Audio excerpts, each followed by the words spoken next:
बोलो caval caval कीर्तारा तमे जरूर उतरो भव पारा भजो सृष्टि ना सर्जनहारा तमे जरूर उतरो भव पारा।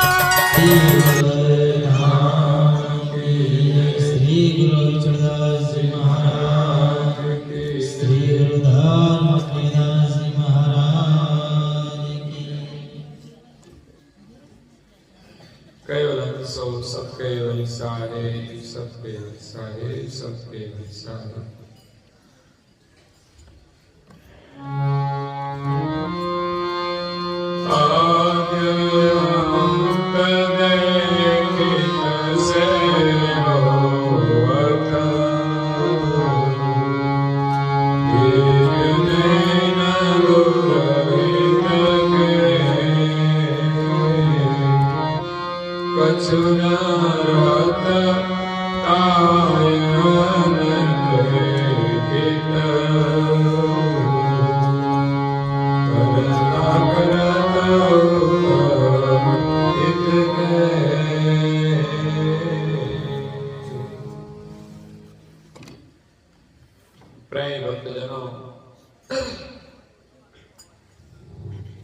ज्ञान संप्रदायના અધ્યસ્થાપક અનંત બ્રહ્માંડાધીશ વિશ્વ નિયંતા સકર્તા સત્કૈવલના પરમ વિશેષાંશ અનંત અંશુના તારણહાર પરમ મોક્ષના દાતા મહાન સમર્થ પરમ શ્રેષ્ઠ પરમ વિભૂતિવાન परम दयाळु परम कृपा निधे सर्वज्ञ दिव्य परम गुरु श्रीमद करुणा सागर महाराज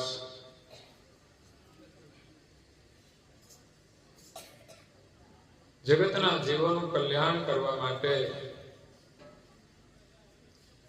જગતના જીવોને ભવબંધનમાંથી મુક્ત કરવા માટે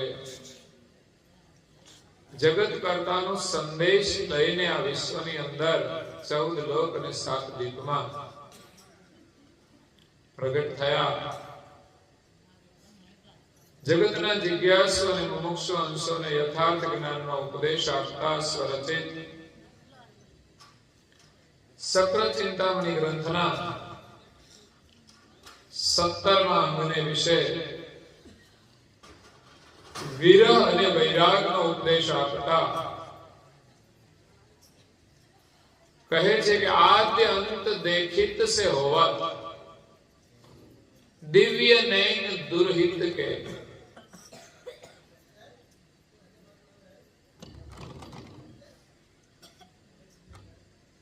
કચ્છુન રહત તાય અનપેક્ષિત कृता करत उदित के आ जगतनी अंदर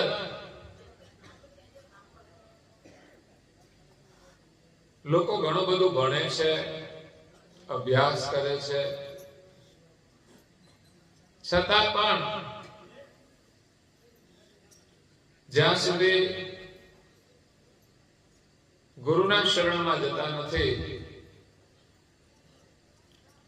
त्यां सुधी एने सत्य ज्ञाननी प्राप्ति थती नथी।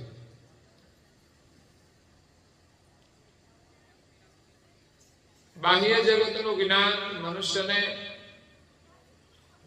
थोड़ुं भौतिक सुख प्रदान करे छे,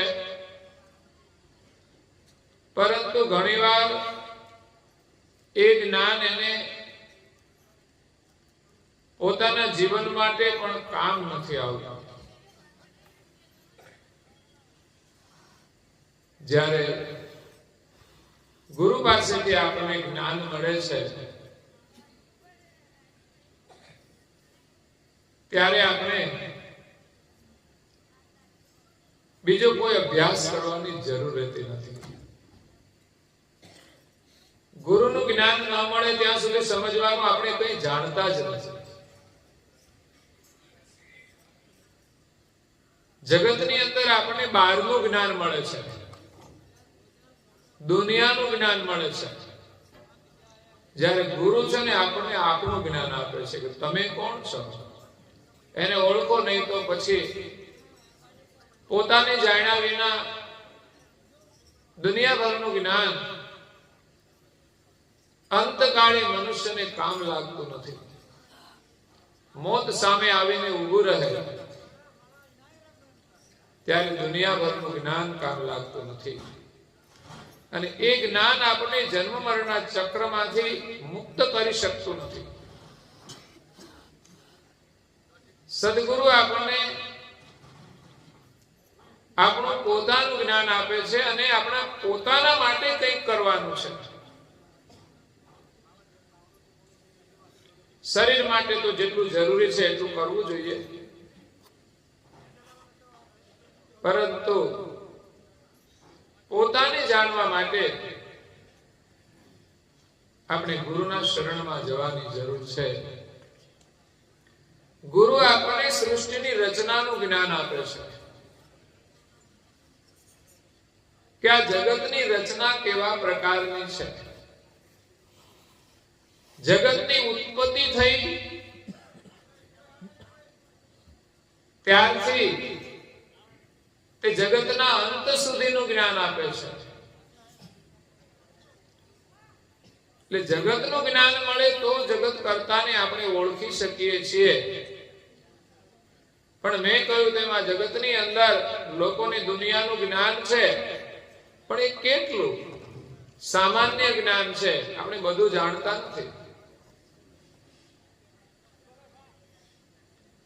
એટલે ગુરુના જ્ઞાન દ્વારા આપણને આખી સૃષ્ટિનું જ્ઞાન થાય છે કે આ જગતની રચના કોણે કરી છે અને કેવી રીતે કરી છે. એની દિવ્ય દ્રષ્ટિ પ્રાપ્ત થશે. મહાપુરુષોની પાસે દિવ્ય દ્રષ્ટિ હતી, જે જ્ઞાન દ્વારા અને ધ્યાન દ્વારા પ્રાપ્ત થાય છે. ધર્મ માર્ગના બે સાધન ઉત્તમ છે, એક જ્ઞાન અને બીજું ધ્યાન. એટલે ગુરુ પાસેથી જ્ઞાન પ્રાપ્ત કરવું જોઈએ અને સાધકે સ્વયં થોડું ધ્યાન કરવું જોઈએ. તમે શાંતિથી બેસો અને પોતાનો વિચાર કરો કે મારે શું કરવું જોઈએ, માનવ જીવનનું મહત્વ શું છે એનો પણ વિચાર કરીએ તો આપણને જીવનનું મહત્વ સમજાશે, જીવનનો શ્રેષ્ઠ ઉપયોગ થશે. તમે આંખો બંધ કરીને બેસો તો વિચાર કરશો કે મારે ક્યાં જવું જોઈએ, ક્યાં બેસવું જોઈએ. નવરા બેસી રહેશો ને તો પણ તમને વિચાર આવશે કે મારે નવરું ના બેસવું છે, મારે જીવનમાં કંઈક સારું કામ કરવું છે. આપણે કઈ કામ ના હોય તો કોઈની મદદ કરવી જોઈએ. કામ તો એટલું છે ને, નરેન્દ્રભાઈ મોદી પૂછો ટાઈમ છે, અને આપણે તો કઈ નથી તોય નવરા બેઠા છે. આ નવરા બેઠા કરીએ શું? હવે તો સારું છે, લોકો મસાલા બધું છોડે છે અને ઘણા તો વ્યસન પણ નથી. એટલે આપણે સંકલ્પ કરીએ કે આપણું ગામ નિર્વ્યસની બની જાય. સંભવ છે. જેટલી જાગૃતિ આવશે, જેટલી ધાર્મિક ક્રિયાઓ વધુ થશે અને તમને એમાં રસ પડશે, જેટલું તમને જ્ઞાન મળશે, તો તમે આમાંથી છૂટી જશો.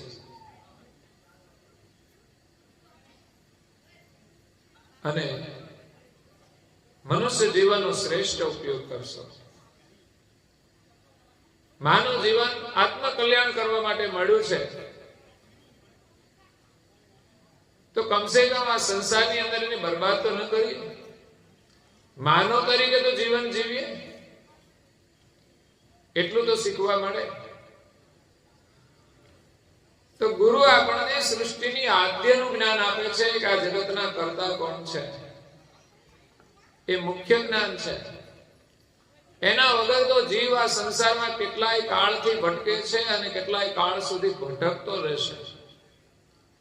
ધર્મ જગતની અંદર પણ જીવાત્મા ફર્યા જ કરે છે. ઘણા લોકો આ મૃત્યુલોકમાં આમાંથી બીજામાં, બીજામાંથી ત્રીજામાં ફર્યા કરે. કારણ કે છેક સુધીની ટ્રેન ના મળે ને ત્યાં સુધી લોકલ બદલ્યા કરવાની. પણ છેવટે તો જે અંતિમ સ્થાન સુધીની ટ્રેન હોય ને એમાં બેસવું જ પડે છે. પણ લોકલમાં બદલ્યા કરીએ ને તો ભાડું વધી જાય. આપણે ડાયરેક્ટની ટ્રેનમાં બેસે ને તો ભાડું ઓછું થાય, બેસવું ફરવું ના પડે, અને સીટ મળી જાય પછી આરામથી જવાનું.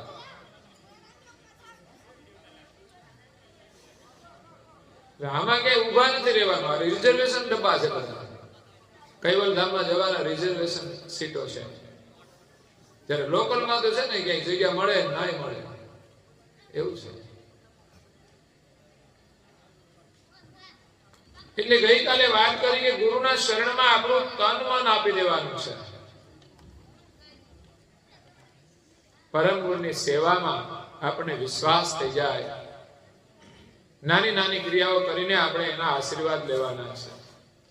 એક તો આપણે બધા ભાગ્યશાળી છીએ કે પરમ ગુરુના શરણમાં આવ્યા છીએ, એમના દર્શન કરીએ છીએ, એમની વાણી સાંભળીએ છીએ, અને કઈક પ્રમાણમાં નિયમ પણ પાળીએ છીએ. અને શ્રદ્ધા તો બધાને છે. હા, થોડો અભ્યાસ ઓછો હોય, જાણકારી ઓછી હોય એવું બની શકે, પણ શ્રદ્ધા તો બધાને છે. પણ પરમ ગુરુ આપણને જ્ઞાનથી જગાડવા માટે આવ્યા છે. શ્રદ્ધા તો ધર્મ જગતમાં છે જ, પણ એકલી શ્રદ્ધાથી કામ નહીં થાય. જ્ઞાન પણ જરૂરી છે. જેમ ઘરમાં ચા બનાવવાની હોય ને, કોઈ મહેમાન આવે તો ચા બનાવીએ. આજે તો લોકોના ઘરમાં ફ્રીજ આવી ગયા છે, એટલે દૂધ ફ્રીજમાં મૂકે, છાશ પણ ફ્રીજમાં મૂકે, ઘણું બધું ફ્રીજમાં મૂકેલું હોય. તો ચા બનાવવાની હોય એટલે પછી દૂધ જોઈએ, એટલે ફ્રીજ ખોલીને અંદરથી બે તપેલી હોય, બે દોડું દેખાય, ચા અને એટલે દૂધ અને છાશ. પણ આપણે વિવેક કરવો પડે ને, કયું દૂધ છે ને કઈ છાશ છે. પણ શ્રદ્ધાથી ગમે તે તપેલી ઉઠાવી લઈએ અને પછી રેડીએ તો શું થાય? દૂધ જો આવી ગયું તો ઠીક છે, બાકી તો છાશ આવી જાય તો પછી ચા બને.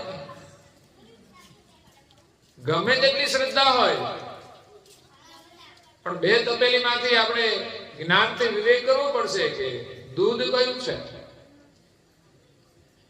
ઘણી વાર ડબ્બાની અંદર દળેલી સાકર હોય અને મીઠું હોય,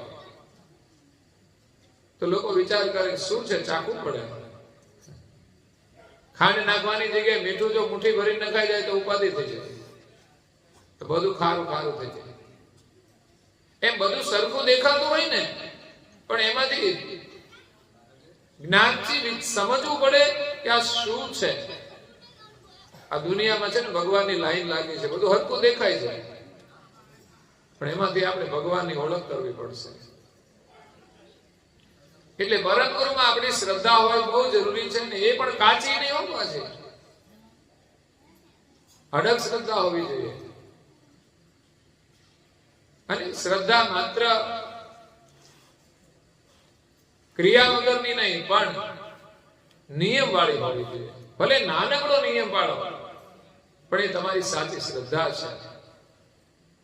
વહેલા ઉઠવાનો હોય, પરમ ગુરુની પૂજા કરવાનો હોય, ભલે ખેતી કરો છો, તમારો સમય ઓછો હોય, પણ તોય તમે જો એકવાર નિયમ લેશો ને તો ખેતી કરતા કરતા બધું થઈ જશે.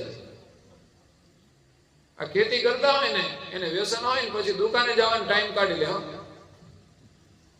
એને વ્યસન હોય તો કાઢવું જ પડે, જવું પડે તો જવું જ પડે. મસાલા વાળાને એ ગમે તે ધંધો કરતો હોય, પણ આ વ્યસન થઈ ગયું એટલે એને ગમે ત્યારે ટાઈમ કાઢવો પડે. સવારે કાઢે, બપોરે કાઢે, કાં તો પછી સવારે લઈ લે બધું એક આખા દિવસ.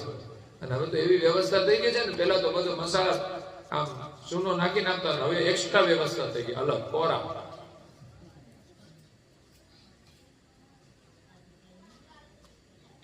એક ભાઈ છે મસાલો ખાતો હતો. મેં કહેલા મને તો આ ફટાક દઈને કાઢીને આપી દીધો. લ્યો, એને એમ કે ખાવા માંગ્યો છે. મેં કીધું આ ના ખવાય. તઈ પછી ખબર પડે કે આ તો ખાવા નહીં પણ કેવા માંગ્યો છે. એટલે સમય તો મળી જશે. હવે ધના ભગત હતા ને, ધના ભગત ખેડૂત હતા. તમારે ખેતીની વાત છે ને, ઢસા પાસે આ બાજુ ધોળા આવે છે. સૌરાષ્ટ્રમાં જાવ ને ધોળા જંકશન આવે છે. ત્યાં ધના ભગતની જગ્યા છે, ત્યાં મંદિર પણ છે. એ ખેતી કરતા હતા, પટેલ હતા. તો સંતોમાં બહુ એની પ્રીતિ હતી. એમાં દિવાળીનો છેલ્લો વરસાદ અને પછી દિવાળીના ઘઉં વાવવાના. છેલ્લા વરસાદમાં પછી એક જ વરસાદે એ વાવી દે ને એટલે થઈ જાય એવા સાંસિયા ઘઉં આવે છે. લોકો વાવતા પેલા એક જ વખતમાં પાકી જાય અને બહુ મીઠા હોય. તો એ તો વાવવા માટે ઘઉં લઈને નીકળ્યા, પણ સામેથી સંતો મળી ગયા ને તો એ તો બધા જ ઘઉં છે ને વાવવાને બદલે એની સેવામાં વાપરી દીધા. સંતો તો રોકાયા. પછી તો બંને ખેતરમાં તો ગયા કે પાછા જઈશું તો ઘરવાળી છે ને વધાવશે. એમના ઘરવાળી માથે ભરે, કામ ના કરે તો કેવું પડે. કચરો ખાય તોય કેવાનું, ગભરાવા નહીં. ગમે એટલી મૂસો હોય તોય એને કહી દેવાનું આવડી મોટી કુડા જેવી મૂસો રાખી છે તો પછી કચરા છોડી દો ને. પણ હવે તો છે નહીં, બધા કાઢવા જ મળે છે. એને કે હવે આપણું હાલે એવું નથી.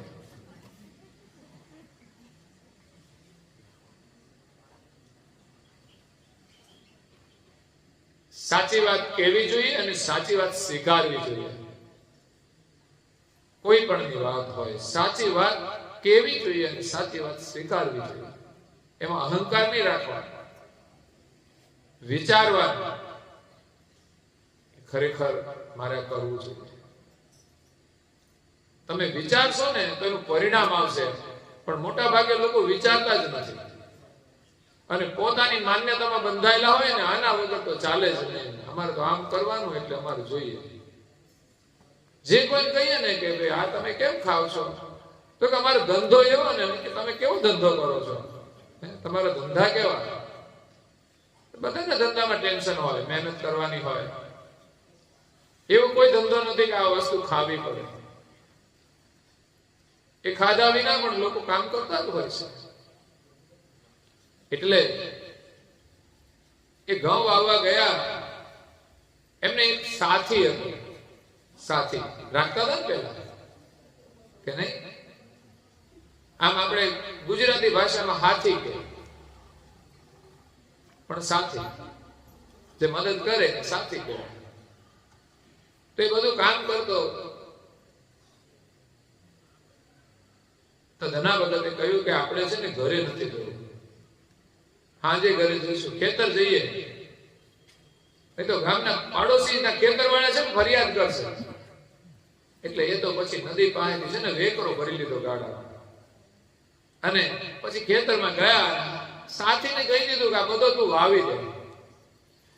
હવે ઘઉં વાવવાના હોય ને તો ટાઈમ લાગે, કઈ બરાબર વાવવું પડે, અને આ તો વેકરો વાવવાનો એટલે ફટાફટ એ તો વાવી દીધો. સાંજ સુધીનું કામ બપોર સુધી કરી દીધું. ઘરે ગયા, પૂછ્યું કે વાવી દીધું બધું? તો કે હા વાવી દીધું, બહુ સરસ વાવી દીધું. વેકરો વાવ્યો હોય પછી ખેતરમાં થાય છે. બધા એ ઘઉં વાવ્યા તો એના ખેતરમાં ઘઉં થયા, અને ધના ભગતે તો વાવ્યો વેકરો. તો એના ખેતરમાં તુંબડા થયા.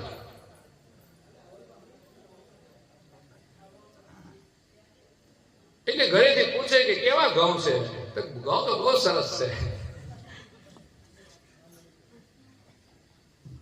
સાથીને કીધેલું, આમ તો છે ને ધના ભગત તો ભગત હતા ને, એટલે ખોટું ના બોલે, એટલે હાથીને સમજાવી દીધેલું, તારે આમ કહી દેવાનું. પણ બધા લોકો એને સમાચાર આપે ને ત્યારે ખબર પડી તો ઘઉં તો પાક ઉપર આવ્યા, અને પાક હજુ પાક્યા નતા, પણ બધા ખેતરમાં છે ને પોંક બનાવવાનો સમય થયો, બધા લોકો પોંક પાડે. હવે ધના ભગતના ઘરેથી કહ્યું કે આપણા ખેતરમાં ઘઉં થયા છે તો પોંક તો લાવો કે. તો સાથી કે શાનો લાવે પોંક, ત્યાં તો તુમડા હતા. એટલે ધના ભગતના પત્ની પૂછે ને કે આજે લાવ્યા, એટલે આજે તો ભૂલાઈ છે. આમ કરીને દિવસો કાઢ્યા, અને પછી એક દિવસ ગયા ખેતરમાં અને જોયું તો મોટા મોટા ટુકડા. એમાં એક ટુકડાને કઈ ઠોકર લાગી ને તો તૂટી ગયું ટુકડું, અને એમાંથી ઘઉંનો ઢગલો થઈ ગયો. ઓહો, આ ટુકડું તો આખું ઘઉંનું ભરેલું છે, અને કેવા 5-5 મણની ગુણ હોય ને એવડા ટુકડા, 5-5 મણ અનાજ ઘઉં હોય એવા.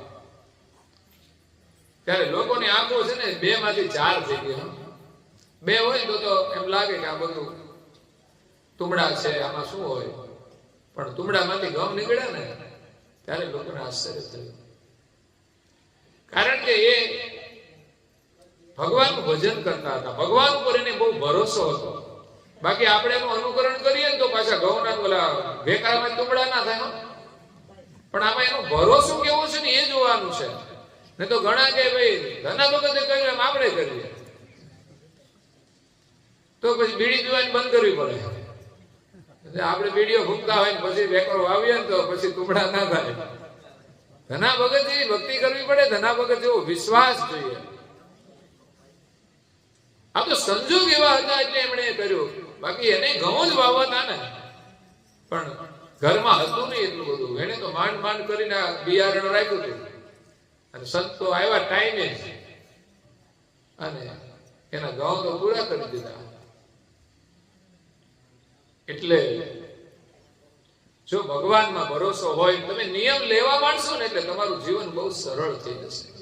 ભગવાન તમારો બોજો ઓછો કરી દેશે. એટલે આપણે ક્રિયાત્મક શ્રદ્ધા રાખવાની છે. ગામમાં મંદિરો છે તો નિયમ લેજો. હા, કોઈ દિવસ અગવડતા હોય, રજા પડે, એમ કઈ વાંધો નથી, પણ બને ત્યાં સુધી આપણે દર્શનનો નિયમ તોડવો નહીં. એ જ રીતે ઘરમાં પરમ ગુરુનું પૂજન કરવાનું આ સંસ્કાર છે. આપણા ઘરમાં બધા જ લોકો પૂજન કરવા જોઈએ. ચંદન રાખો. હું તો કહું મસાલાની પડીકીઓ બંધ કરશો તો તમારે ચંદન તો ખૂટશે જ નહીં. એના 2 દિવસના ખર્ચમાંથી તમારું આખો મહિનાનું ચંદન આવી જશે. 10 રૂપિયાની ડબી લ્યો તો 1 મહિનો ચાલે. 10 રૂપિયાનું તો લોકો વ્યસન કરી લે છે. વધારે થતા હશે કોઈને, પણ મેં કહ્યું તમે 10 રૂપિયા બચાવશો ને તોય ઘણો લાભ થઈ જશે. એમાંથી મોટો લાભ તો તમે છોડી દો એનો છે, સંસ્કારનો છે, અને આર્થિક રીતે પણ લાભ છે. આર્થિક આપણે જરૂરિયાત છે માટે આર્થિક ગણતરી કરવી જોઈએ, સંપત્તિનો બચાવ કરવો જોઈએ.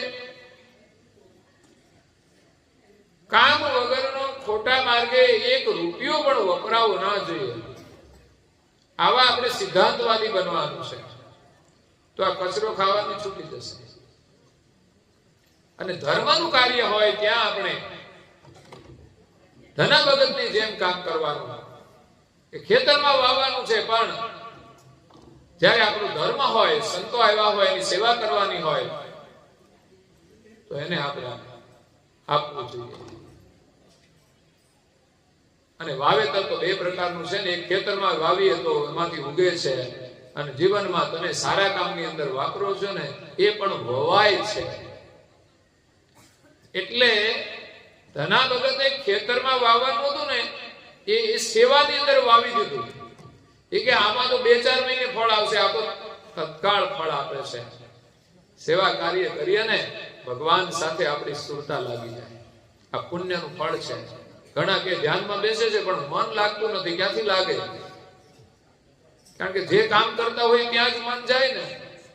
જીવનમાં એવું કામ કરો કે ક્યાંય મન ભટકે નહીં અને આપણી સુરતા ભગવાનમાં લાગી જાય, ભગવાનનું સ્મરણ નિરંતર થાય. તો એના માટે ગુરુના શરણમાં જવાની જરૂર છે અને આપણું તન મન આપવાનું છે.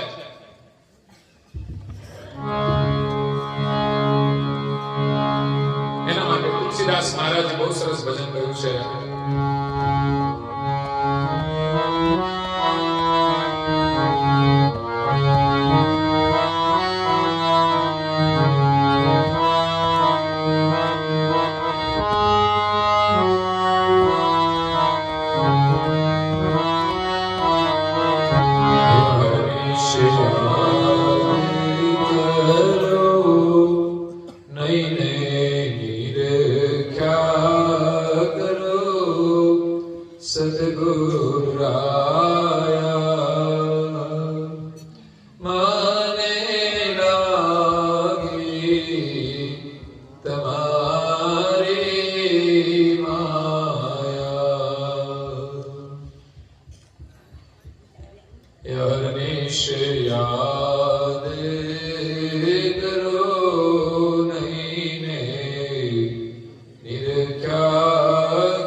તન મન અર્પણ કરવાનો એક ભાવ, અહર્નિશ યાદ કરું.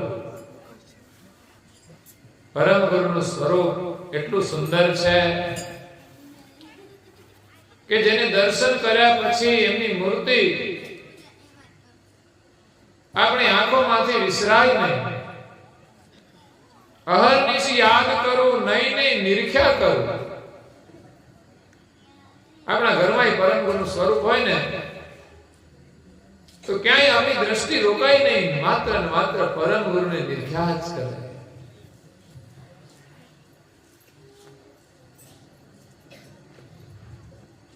એવું સુંદર સ્વરૂપ છે, કલ્યાણકારી સ્વરૂપ છે, કરુણામૂર્તિ છે. એને આપણે અહર્નિશ યાદ કરીએ. યાદ કરીએ તો આંખોથી એની નિરીખ્યા કરીએ. ઘરમાં આપણે મંદિર હોય એમાં પરમ ગુરુ બિરાજમાન હોય એટલું જ નહીં, આપણા ઘરમાં અન્ય સ્વરૂપ પણ પરમ ગુરુના આપણે રાખીએ છીએ. પણ ઘણાને તો છે ને હરિસામ જોયા કરે ને એને પછી આ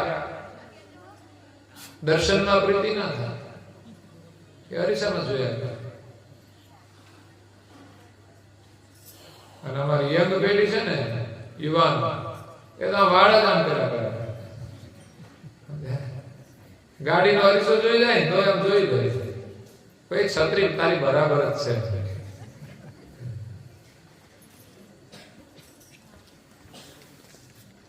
એની શોભા ક્યાં સુધી રહેવાની છે?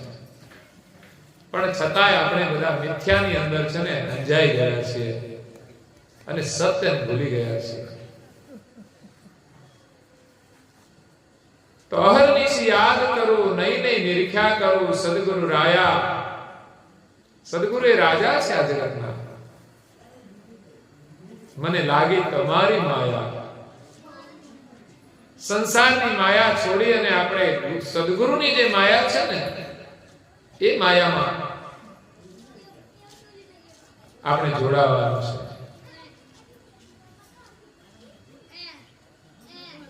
એના દર્શન કરવાની આપણે લગની લાગે, એના ભજનમાં જવાની લગની લાગે, એના ગ્રંથો વાંચવાની લગની લાગે, કપાળમાં તિલક કરવાનો પણ ગર્વ છે. એ પણ એક માયા છે. માયામાંથી છોડાવનાર આ સદગુરુની માયા છે.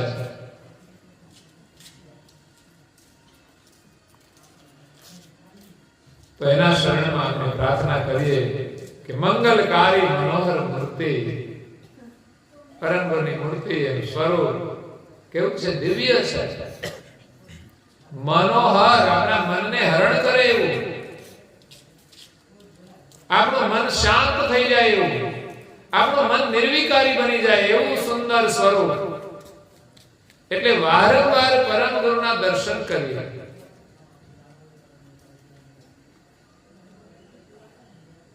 એટલે તો મને સાથે રાખવાનું પણ ગૌરવ છે. ઘણા લોકોને ગમે ના ગમે, પણ એમને ક્યાં લઈને ફરવાનું છે? ફરવાનું તો મારે છે. પણ છતાંય જ્ઞાની લોકોને નથી ગમતું. પણ કઈ વાંધો નહીં, પરમ ગુરુની એક માયા છે. એ દર્શન કરવા માટે મારી સુરતા અને મૂર્તા બંને લોભાય છે. લોભ, આંખોની અંદર પણ એક દર્શન કરવાનો લોભ. જે સુંદર છે ને એ આપણે ગમે છે અને વારંવાર એને જોવાનો લોભ થાય છે. આંખોમાં પણ એક લોભ, દર્શન કરવાનો. આજકાલ તો લોકો છે ને સ્ટેટસ ને બહુ મહત્વ આપે. સ્ટેટસ, વોટ્સએપ ની અંદર સ્ટેટસ આવે છે. પણ આપણા જીવનનું કઈ સ્ટેટસ હોવું જોઈએ, નહીં તો પછી કઈ આપણે વોટ્સએપમાં શું સ્ટેટસ બતાવે છે? લોકો તો શું કરે, સારા કપડા પહેરે અને ફોટા પડાવીને સ્ટેટસમાં મૂકે. એનાથી તમે સારા દેખાશો, એટલું જ તમારું સ્ટેટસ છે. તમારી કઈ સારી પ્રવૃત્તિ હોય, હું ઘણાના ફોટા આવે ને હું એટલું લખું કે તમે બહુ સારા દેખાવ છો, પણ જો તિલક કરીને તમે ફોટો મૂકો ને તો અતિ સુંદર લાગો. બસ આટલું જ મારું નિવેદન હોય કે તમે ફોટો મૂક્યો છે, સારી વસ્તુ છે, પણ તમે જો તિલક કરીને મૂકો ને બહુ સારું લાગે. ઘણી વાર લોકો મંદિરમાં આવે તિલક કર્યું અને એનો ફોટો પાડી લો, પછી વોટ્સએપમાં મૂકી. કેમ કે મૂકવા જેવું છે, મોકલવા જેવું. કેમ કે એની અંદર ભાલ તિલકના લોકોને દર્શન થાય, એની પ્રેરણા મળે. એટલે એવા જેટલા લોકો છે ને એના બધાના ફોટા પાડીને શેર કરવા જોઈએ, એમના દર્શન કરવા જોઈએ કે જેના હૃદયની અંદર પરમ ગુરુ બિરાજમાન છે, જેના ચહેરા ઉપર દર્શન થાય. આ તિલકના રૂપમાં પરમ ગુરુ આપણે દર્શન આપે છે. આપણે કરીએ તો આપણે હૃદયની અંદર બિરાજમાન થાય, અને કોઈના ચહેરા પર જોઈએ ને તો એમાંથી પણ આપણે દર્શન થાય છે. એટલે પરમ ગુરુનું સ્વરૂપ મંગલકારી છે, એને આપણે તનમન આપવાનું છે. એના દર્શન કરવા માટે આપણી સુરતા અને નૂરતા બંને લોભાયમાન થાય. અને આગળ કહે છે કે કોટી વંદન કરો. એવા સુંદર સ્વરૂપને આપણે કરોડો વખત વંદન કરીએ, વારંવાર વંદન કરીએ.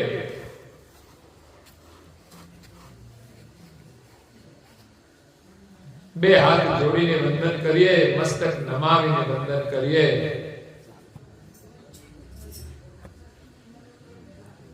અને સાથે સાથે હૃદયના ભાવથી વંદન કરીએ.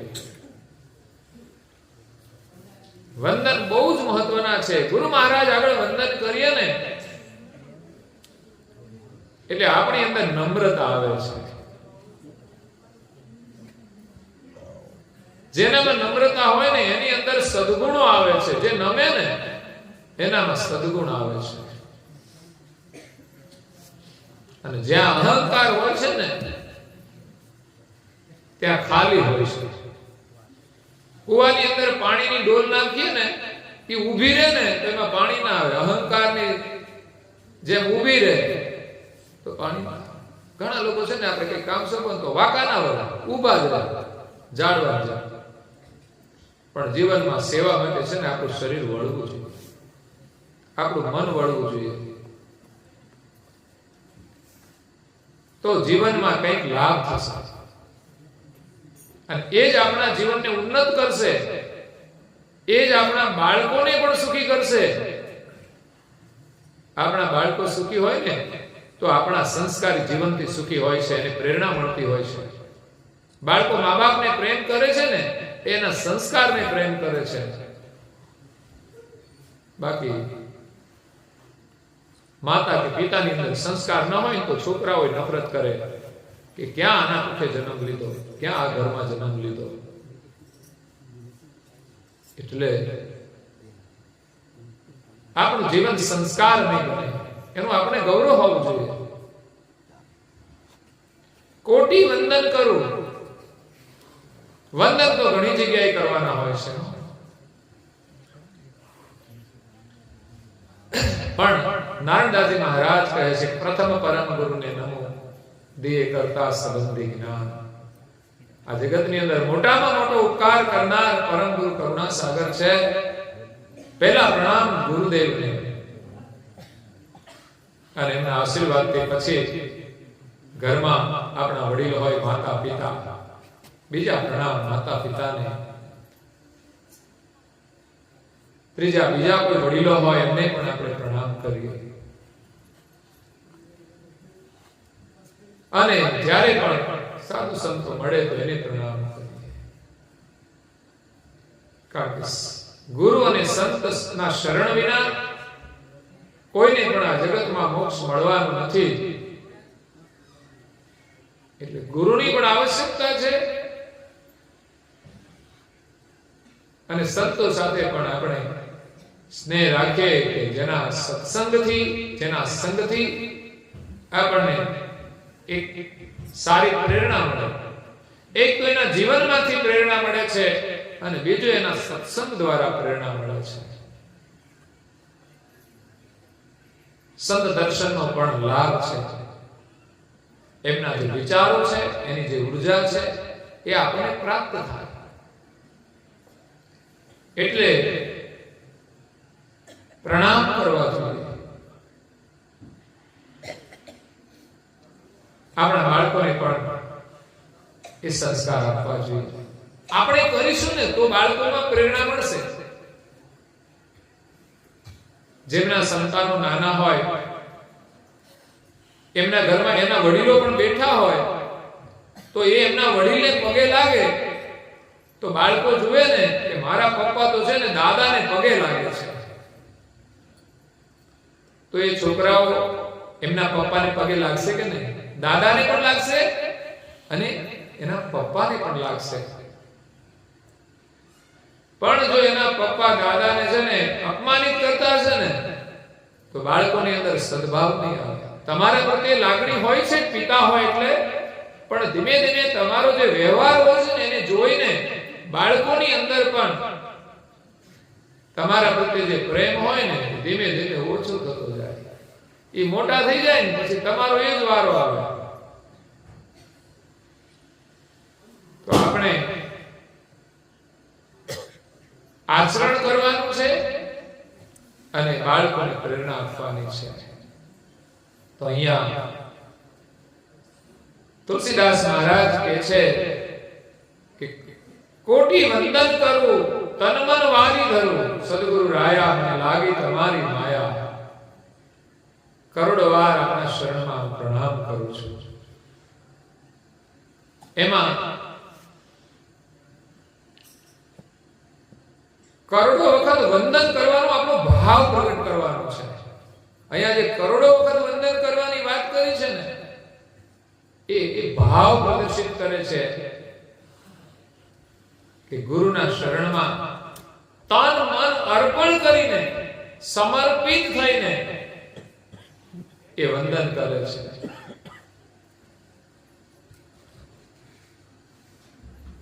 તો એવા સદગુરુની આપણને માયા લાગી જાય તો આપણું કલ્યાણ થઈ જાય.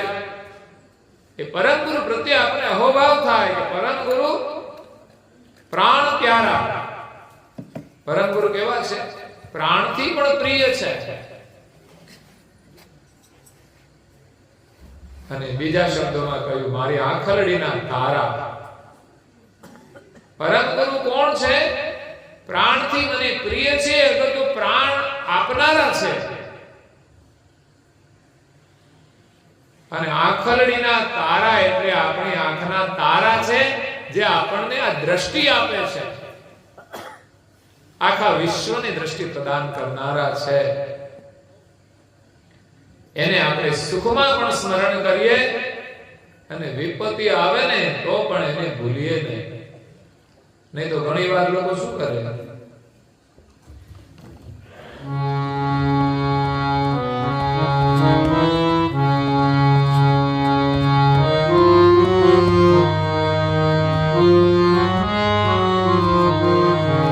એ સુખ આવે ને વિસરો તને,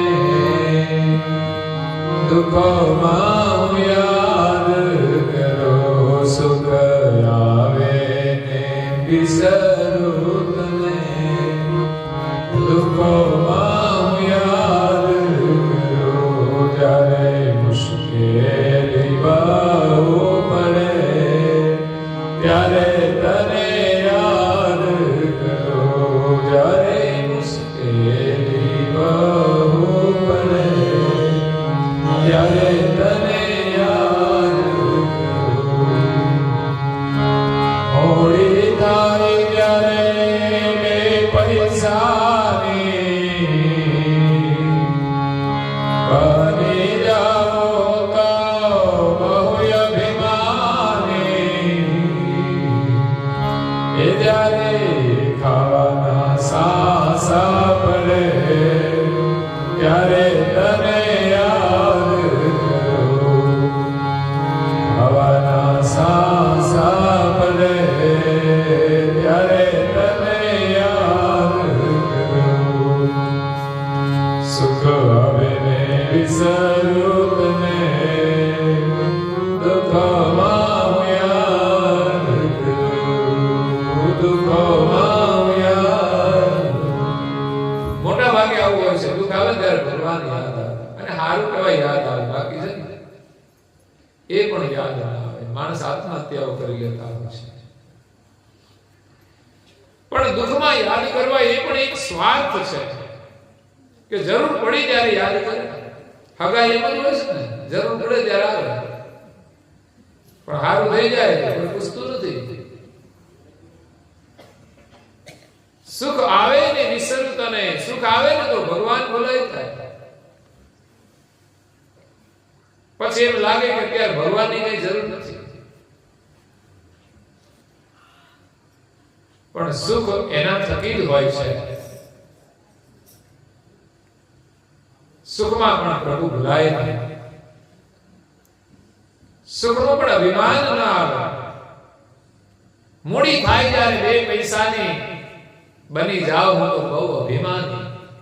કે પૈસા આવે ને સાથે સાથે અહમ પણ આવે છે.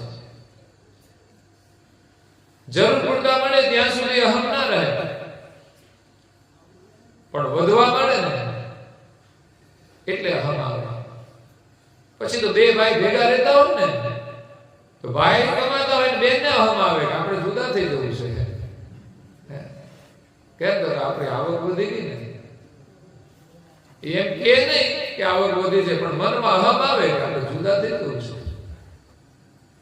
એ જુદા કરી દે અહમ. એટલે સંપત્તિ વધી જાય એને સદમાર્ગની અંદર જો વાપરે ને તો વાંધો ના આવે. આપણે જેટલી જરૂર હોય ને એટલો ઉપયોગ કરીએ, પણ વિશેષ મળે ને ધર્મ કાર્યમાં જો વાપરવાના સંસ્કાર હોય ને તો અહંકાર ના આવે. નહીં તો મોટા ભાગે જોયું છે ને, જે સુખી સંપન્ન લોકો છે ને એને સત્સંગમાં રસ નથી, બોલો એને ભજનમાં રસ નથી. કેમ કે અત્યારે બહુ વાંધો નથી, બહુ સારું છે, ગાડી છે, બંગલો છે, પણ એમાંય પાછું તકલીફ થાય ને ત્યારે પાછું દર્શન કરવા આવે. એટલે એમ જલ્દી કામ ના થાય. એટલે સુખ આવે ને વિસરું તને, દુઃખોમાં હું યાદ કરું. મૂડી થાય જ્યારે 2 પૈસાની બની જાવ હું તો બહુ અભિમાની. પણ કાયમને માટે વાયા ધન રહેતું નથી, અને કોઈનું અભિમાન પણ રહેતું નથી.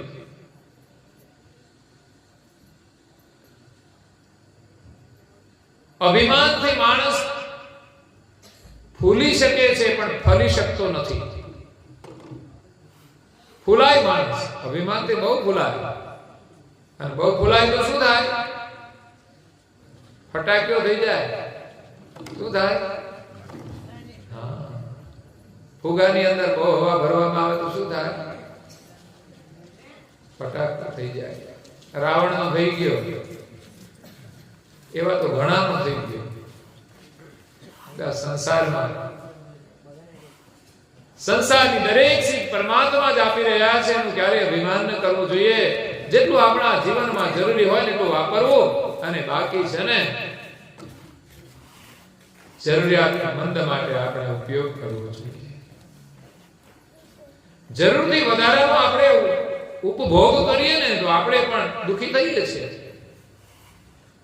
કોઈ તન દુખી, કોઈ મન દુખી, ચિત્ત ચિંતા ઉદાસ, थोड़े थोड़े सब दुखी, सुख त्यागी के पास.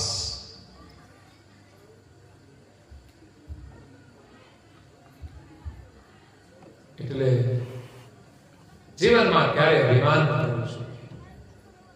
અહીંયા તુલસીદાસ મહારાજના ભજનમાં કહે છે, સુખમાં પણ સમરો, વિપદ પડે ના વિસરો, સદગુરુ રાયા મને લાગી તમારી માયા. ભજન ગાવામાં બહુ જ આનંદ આવે એવો છે. એટલા અંતરના વિરહથી આપણે ભજન ગાઈએ. આની અંદર એક વિરહની ભાવના છે, પરમ ગુરુના દર્શનની, એના વિયોગની, એના પ્રેમની. આની અંદર અદ્ભુત ભાવના ભરી છે. સમર્પણની ભાવના છે.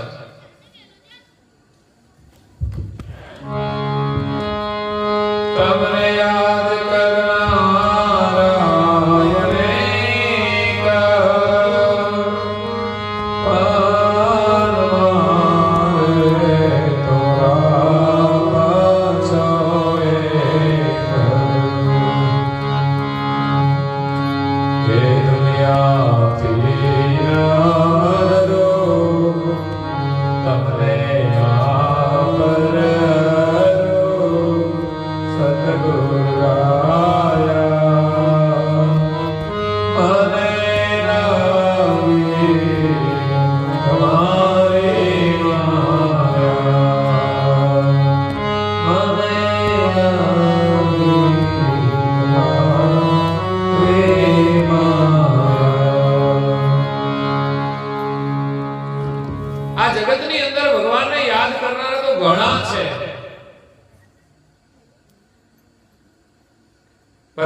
આપ એક જ છો યાદ કરવા માટે.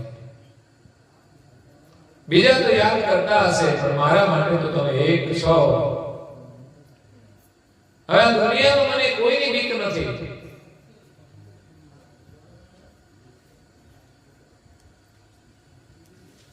કોઈ પણ પરિસ્થિતિમાં હું આપને છોડીશ. આ છે વિશ્વાસ.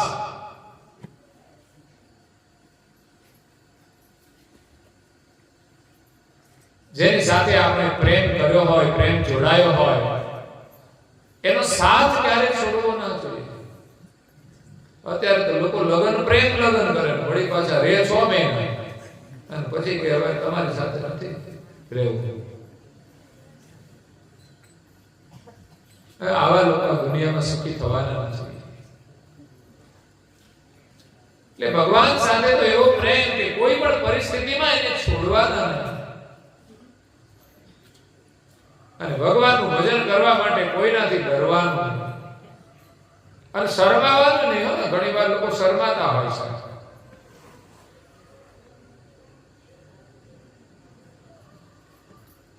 ઘણી વાર ઘરમાં ઘણાથી ડરતા હોય, કોઈનાથી ડરતા હોય. સત્ય કાર્ય કરવા માટે કોઈનાથી ડરવાનું ના હોય અને શરમાવાનું પણ ના હોય. તેવો અદ્ભુત ભાવ આ ભજનની અંદર છે. અને કહ્યું છે, એ મારા પૂર્વજના માની છે પ્રીત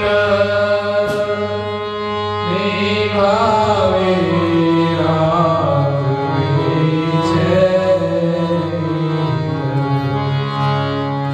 ભૂલી ગયા કરો તમને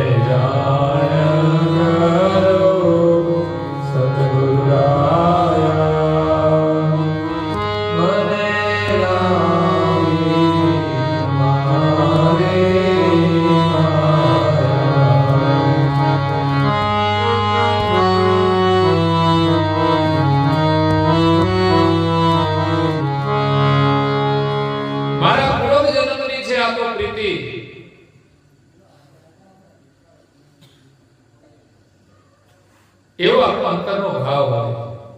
આપ મને મળ્યા છો ને એ મારા ગયા જન્મની પ્રીતિ છે અને નિભાવી રાખવી છે એ રીતિ. ગયા જન્મનો જે પ્રેમ છે, ઘણા લોકો કહેતા હોય છે કે આપણે તો જન્મ જન્મ ભેગા થઈશું 7 જન્મ સુધી. એવી પ્રીતિ હોય છે 7 જન્મ સુધી ભેગા રહેવાની ભાવના. અને ઘણા તો જણ એક જ જન્મમાં કંટાળી જાય ને કે બીજા જન્મે આ ના મળે.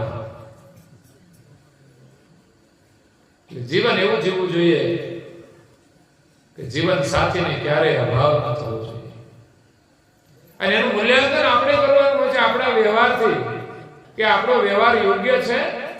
આપણે એની સાથે વાત કરીએ છીએ કેવી રીતે, એની સાથે વર્તન કેવી રીતે કરીએ છીએ, એનો સંબંધ છે એટલે નિભાવે છે એવું નહીં.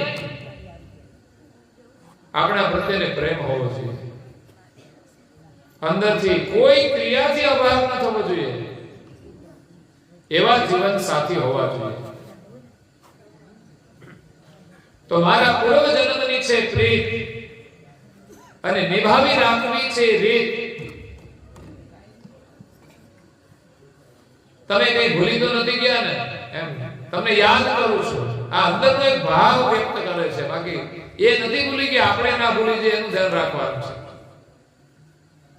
એ તો જન્મ જન્મ આપણી સાથે જ હોય છે, પણ આ સંસારના પ્રભાવની અંદર, માયાના પ્રભાવમાં આપણે કઈ ભગવાનને ના ભૂલી જઈએ એનું ધ્યાન રાખવાનું છે. નહીં તો ગયા કામથી મનુષ્ય જીવન મળ્યું અને ભગવાનને ભૂલ્યા તો પછી ગયા 84માં કાગડા કૂતરા ને બિલાડાની અંદર એ ફેર્યા કરવા, પછી તો ભસા કરવા જે આવે ને આવે. અને બજારમાં ડોટો દેવાની. હું ઘણી વાર કહેતો બજારે બહુ ના બેસવું, નહીં તો પછી એ જ બજારમાં તમારે બેહવું પડશે. અને પછી તો બધા વચ્ચે બે હો, આમ તો પહેલા તો ઓટા ઉપર બેહતા હોય, પણ પછી બીજો જન્મ આવે ત્યારે વચ્ચે બે, કેમ તો આ મારું ફળ્યું છે. અમારા જેઠોલીમાં હું કૂતરાને રોટલી નાખવા નીકળ્યો, રોજ નાખું છું, તો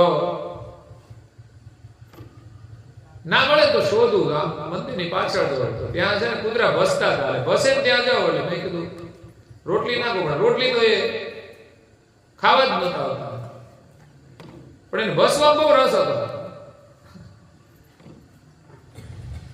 બોલો રોટલી મળે તો રોટલી મૂકી દે, પણ એને ભસવામાં રસ હોય છે. કેમ લડતા હતા પછી મને ખબર પડી, જોયું તો ગધેડા આવ્યા હતા 4-5, એને જોઈને ભસતા હતા. કૂતરાને એમ કે આ જેઠુલી અમારું છે, તમારું નથી, એમ તમે ક્યાં આવ્યા અમારા ગામમાં? બોલો એ કાઢતા હતા ભસવા. મને એવું લાગ્યું કે આ કેમ લડે છે, તો ગધેડા કે એ પહોંચી વળે, એક લાત મારે તો કઈ ફેંકી દે. પણ કૂતરાને એમ હોય કે આ શેરી અમારી છે, બીજાને આવવા જ ના દે. હવે કૂતરો દિવસ તો આ છે ને આસક્તિ છોડતો નથી. એટલે માણસની બહુ દુર્દશા છે, જો ભગવાનને ભૂલ્યા ને તો એટલે ક્યાંય છે ને ગમે ત્યાં નવરા બેસી ના રહેવું અને કોઈની સાથે લડવું નહીં તો આ દુર્દશા છે. અને કપડા છે ને હરખા પહેરવા, નહીં તો એમાંય દુર્દશા છે. આધુનિક સમય આવ્યો છે ને, લોકોને કપડા પહેરતા નથી આવડતું હોતું, તો એની પણ આ જ દુર્દશા છે. એ કે ભગવાને તને કપડા પહેરવાનું આપ્યું છે ને હરખા નથી પહેરતો ને પછી તને મળશે જ નહીં, પછી તારે ફર્યા જ કરવાનું એમ. એટલે અહીંયા આપણે પ્રભુને એક વિનંતીના રૂપમાં કે તમારી સાથે મારા પૂર્વ જન્મની પ્રીતિ છે અને મારે નિભાવવી છે, હું તમને યાદ કરાવું છું. અને અંતિમ ચોપાઈમાં કહે છે, એક કરુણા સિંધુ કોઈ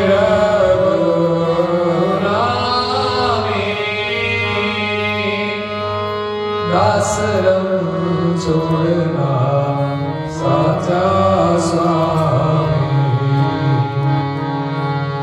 કરજોડી કર ગયો ધીરજ દેવધરો સદગુરુ આયા. મને લાગી તમારી માયા, મને લાગી તમારી માયા. કરુણા સિંધુ કુવેર બહુ નામી, આપ તો બહુ નામદાર છો, બહુ નામી છો, અનેક આપના નામ છે, આપ તો કરુણાના સાગર છો. અનેક નામોની ઉપમા આપણને લાગુ પડે એવા સ્વામી છો. દાસ રણછોડના સાચા સ્વામી એ આપણા બધાના સ્વામી છે. આવા જો સ્વામી મળી જાય ને તો જીવન ધન્ય બની જાય. એમાં જો વિશ્વાસ થઈ જાય તો બેડો પાર થઈ જાય. સંસારના સંબંધોમાં આપણે વિશ્વાસ રાખ્યો છે ને તોય આપણને લાભ થાય છે. આ તો આખા દુનિયાનું ધ્યાન રાખે છે અને બધાનું કલ્યાણ કરવા માટે તો અવતાર લીધો છે. અને એવા સદગુરુની માયા જો લાગી જાય, એની સેવા, પૂજા, વંદન, એની પ્રાર્થના, નિરંતર એનું હૃદયમાં સ્મરણ, એવી માયા લાગી જાય, કર જોડીને કર કરવું, બે હાથ જોડીને આપણે તો પ્રાર્થના કરવાની છે દુઃખોમાંથી છૂટવા માટે. સંસારમાં આપણે લાચારી કરીએ છીએ, જીવનમાં તકલીફ પડે તો લાચારી કરવી પડે છે. મોટા મોટા લોકો લાચારી કરતા હોય છે. એવું નથી કે કોઈ ગરીબને જ લાચારી કરવી પડે છે, કોઈ ભિખારીને જ લાચારી કરવી પડે. જીવનમાં દરેકની એવી પરિસ્થિતિ આવે ને ત્યારે માણસ લાચાર બને. મોટો ધનવાન હોય ને પેરાલિસિસ થાય ને જોઈએ ને એનું મોઢું ખબર પડે કે આ ધનવાનનું દૂર ક્યાં ગયું, હે ભાઈ એના આગળ એમ કશું ના ચાલે. પછી તો પૈસા કામ ના લાગે. એ ઘણી સમસ્યાઓ એવી છે ધનવાનોના ઘરમાં આવે છે, ત્યારે એ પણ કશું કરી શકતા નથી. એટલે પરમ ગુરુને આપણે કર જોડી થવા માટે. અને હવે ધીરજ નથી ધારણ કરવાની, સમય નથી ગુમાવવાનો. સારું કામ કરવા માટે ધીરજ નથી રાખવા. હા, સંસારમાં ધીરજની જરૂર હોય છે, ધૈર્ય બહુ જરૂરી છે, પણ જ્યારે ઉત્તમ કામ કરવાનું હોય ત્યારે ધીરજ નહીં. એ તો બહુ જલ્દી કરવાનું છે, ઉતાવળે કરવાનું છે. સંસારના કામમાં તમે ધીરજ રાખો, એમાં બહુ ઉતાવળ ન કરો. લગ્ન કરવાનું તો ધીરજ રાખો, ઉતાવળે કરો તો ઉપાધિ થઈ જાય. કારણ કે ઉતાવળમાં ગમે ત્યાં ગોઠવી દે, પછી મુશ્કેલી થઈ જાય. એટલે ઘણી સમસ્યાઓ છે સંસારમાં, પણ માણસ સંસારમાં ધૈર્ય રાખે અને ભક્તિની અંદર આપણે જલ્દી કામ કરવાનું છે. તો અહીંયા દિવ્ય પરમ ગુરુ આપણને કહે છે કે સદગુરુના શરણ વિના મોક્ષ નથી થતો. એવા સદગુરુ છે ને, એ જગતની આદ્ય અંત અને મધ્ય એનું જ્ઞાન આપે છે અને માલિકની ઓળખાણ કરાવે છે. કે આ જગતની જે રચના છે ને, એ અદ્ભુત બનાવી છે. એને જોવાની જો દ્રષ્ટિ મળી જાય ને, તો જગતની અંદર આપણને માલિકનું દર્શન થાય, જગતની અંદર આપણે એનું સ્મરણ થાય. તમે જે કામ કરો ને એમાંય ભગવાનનું સ્મરણ થાય, જે દર્શન કરો ને એમાંય ભગવાનનું સ્મરણ થાય. ભગવાન એવી અદ્ભુત દુનિયા બનાવી છે, પણ એને માયા જ દેખાય છે, સ્વાર્થ દેખાય છે, લોભ દેખાય છે. અને એ માયાને મેળવવા માટે માણસ પ્રપંચ કરે છે. એ કેમ સુખી થાય? જ્યારે ગુરુ કૃપાથી જો જગત દેખાય ને, તો એનો મોહ છૂટી જશે અને સેવામાં મન લાગી જશે. જગતે જોવા જેવું છે ને કંઈક કરવા જેવું છે. મહાપુરુષે જગત જોયું છે, પણ એની દ્રષ્ટિ બહુ અનોખી હતી.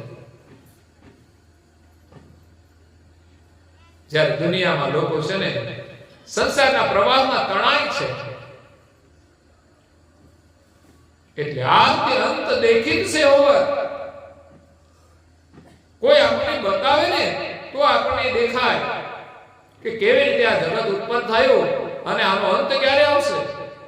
અને આ જીવનનું રહસ્ય પણ એવું જ છે કે આપણો જન્મ થયો ને મૃત્યુ થવાનું છે, એના વચ્ચે આપણું જીવન છે. પછીની આપણને કઈ ખબર નથી કેટલું જીવન ક્ષણભંગુર છે. આમાં આપણે થોડું સારું જીવન જીવી જવાનું છે. દિવસ જતા વાર નહીં લાગે, પણ જીવનમાં જેટલું સારું જીવન જીવીશું ને એટલું ગૌરવ થશે. અને ભગવાન પાછું આવું જ ઉત્તમ જીવન આપણને પ્રદાન કરશે. જીવનમાં સેવાના જો સંસ્કાર આવી જાય ને, તો જીવનમાં સુખ સુખ ને સુખદ છે, આનંદ છે.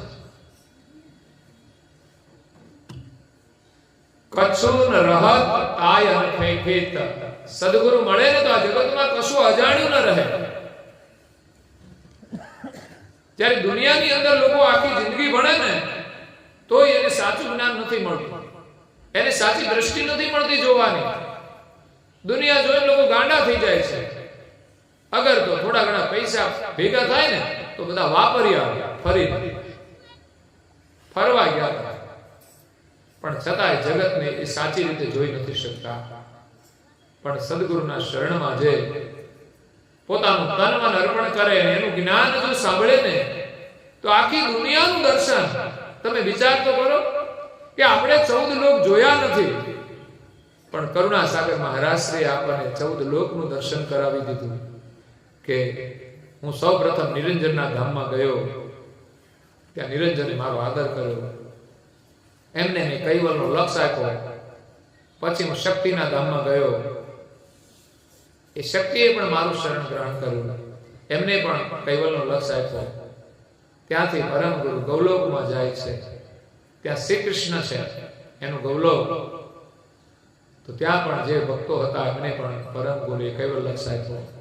ત્યાર પછી પરમ ગુરુ બ્રહ્મ સદન વૈકુંઠ અને કૈલાસની અંદર જાય છે. પછી સતલોક, તાપસલોક, જનલોક, મહરલોક, ઋષિમંડળ, તારામંડળ, અને ત્યાર પછી દિવ્ય પરમ ગુરુ ચંદ્રલોકમાં થઈ અને ચંદ્રલોકમાં સૂર્યલોકમાં આવે છે, અને સૂર્યલોકમાંથી પછી સીધા પૃથ્વી પર આવે છે. કારણ કે નજીકમાં નજીક જે ગ્રહ છે ને સૂર્ય છે, એનાથી ઉપર ચંદ્ર છે, એનાથી ઉપર તારામંડળ છે, અને એનાથી ઉપર બધા દેવલોકના મંડળ છે. ક્રમશઃ પરમ ગુરુ એક પછી એકમાં જઈ અને પૃથ્વી ઉપર આવ્યા અને પૃથ્વીનું અદ્ભુત વર્ણન કર્યું. પુરાણોની અંદર 7 દીપના નામ આવે છે, એનું વર્ણન આવે છે, પણ કોઈનો ઇતિહાસ નથી કે આ દીપની અંદર આ દેવતાએ આ કામ કર્યું છે. ઇતિહાસ બધો જંબુદ્વીપનો છે, પણ કરુણાસાગર મહારાજનો ઇતિહાસ જે છે ને 7 દીપોનો છે અને 14 લોકનો છે.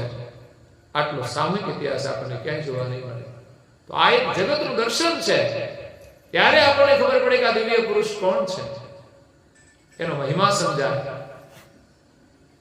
અહીંયા તો આપણી પાસે પૈસા ના હોય તો આમ ક્યાંક જવું હોય તો આપણે જઈ ના શકીએ, સાધન હોય ના, અને એની ગતિ મળે ને 14 લોકમાં તમે વિચરણ કરી શકો, કોઈ તમને રોકે નહીં.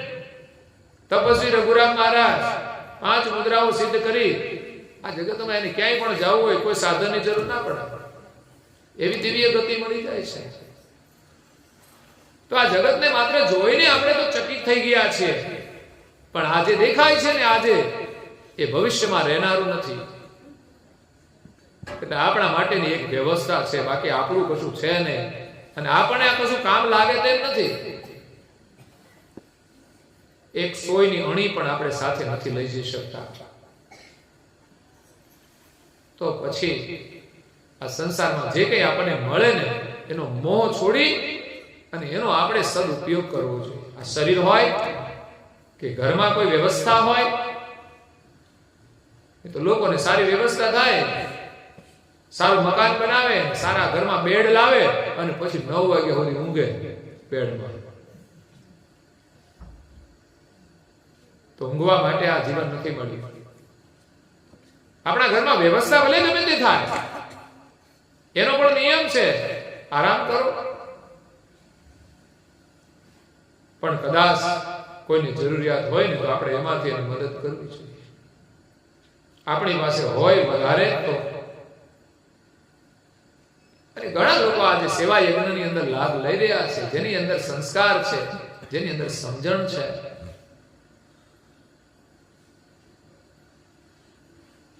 જેમને સદગુરુ અને સંતોના આશીર્વાદ છે, એવા લોકો આવા ધર્મના કાર્યો કરી રહ્યા છે.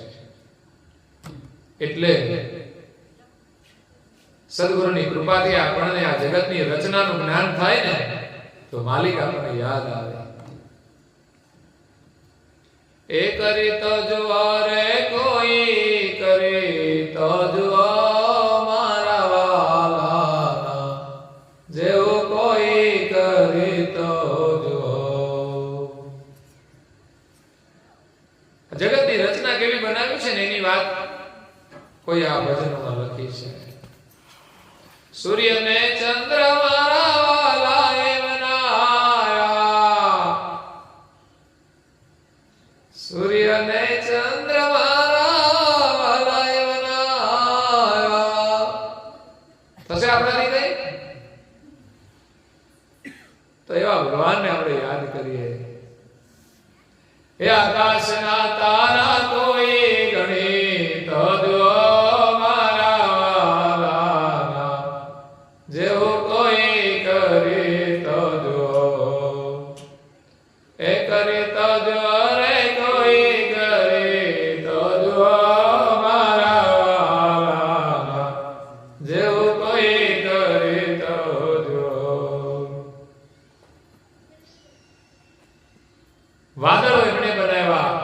વરસાદ એ વરસાવે છે. કેવી અદ્ભુત રચનાઓ છે એમની. એ જોવાની આપણને દ્રષ્ટિ મળે તો ભગવાન હર પળ યાદ આવે.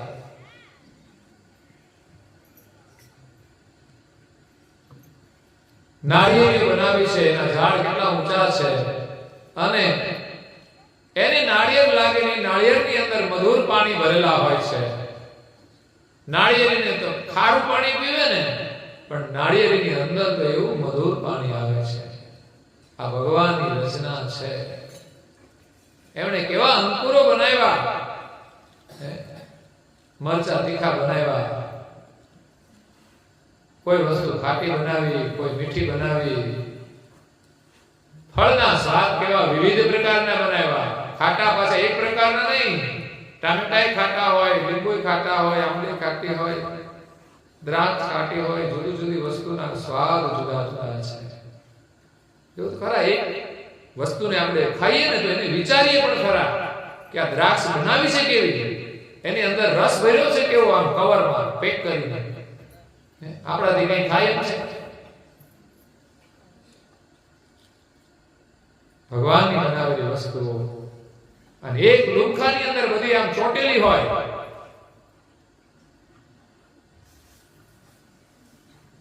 બાકી એમાંથી અલગ પડી જાય પછી ચોટાડજો ખરા.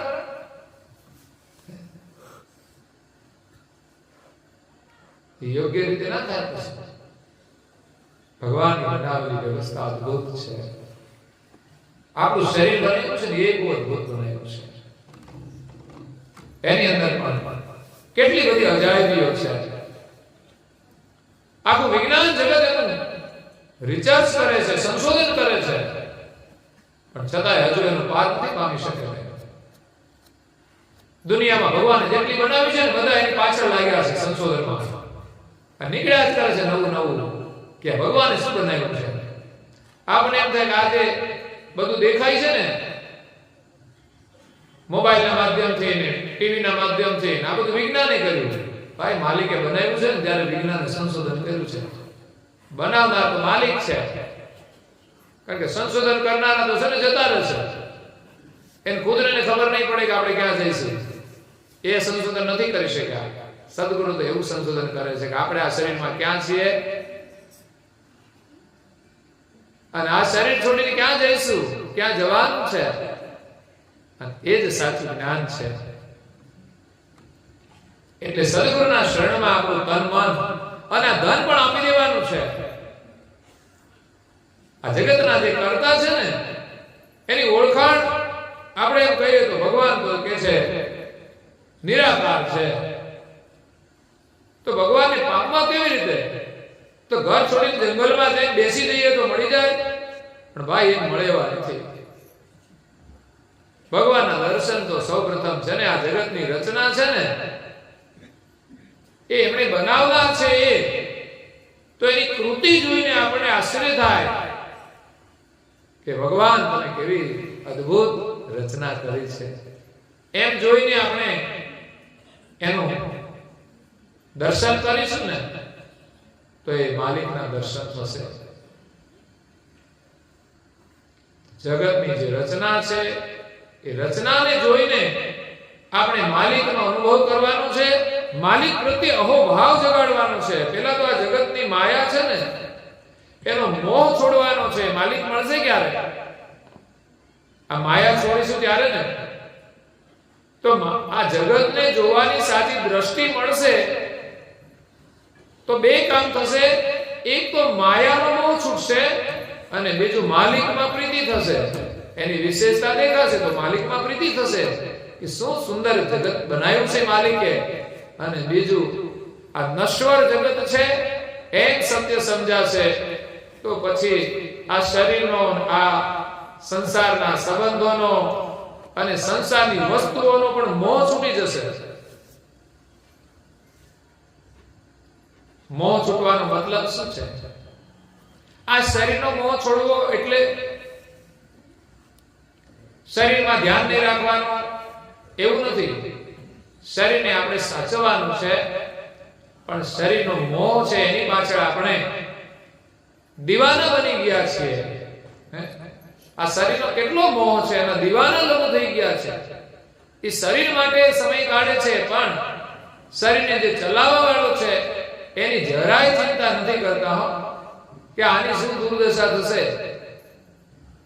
શરીરની સજાવટ માટે કે શરીરના સુખ માટે તન તોડ મહેનત કરે, જીવનભર પુરુષાર્થ કરે, અનેક કર્મો પણ કરે, તો એ આ શરીરને સલામત રાખી શકતો નથી. અને શરીરને જે ચલાવવા વાળો હોય છે ને, આ શરીર છોડીને જાય ને ત્યારે પછી અધોગતિમાં જાય છે. કારણ કે જીવનભર એમણે આ શરીરની વાસના જ ભોગવી, એટલે વાસના લઈને પછી આ જીવાત્મા જાય છે. અને વાસના લઈને જીવાત્મા 84માં ભટકે છે.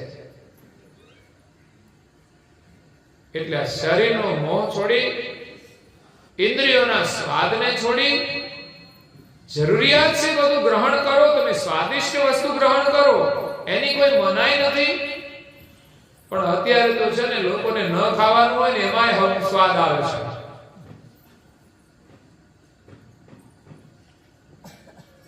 એટલે સ્વાદિષ્ટ વસ્તુ તો જોઈને ભગવાન યાદ આવે કે શું ભગવાને સ્વાદિષ્ટ રસ બનાવ્યા છે, ખટ રસ.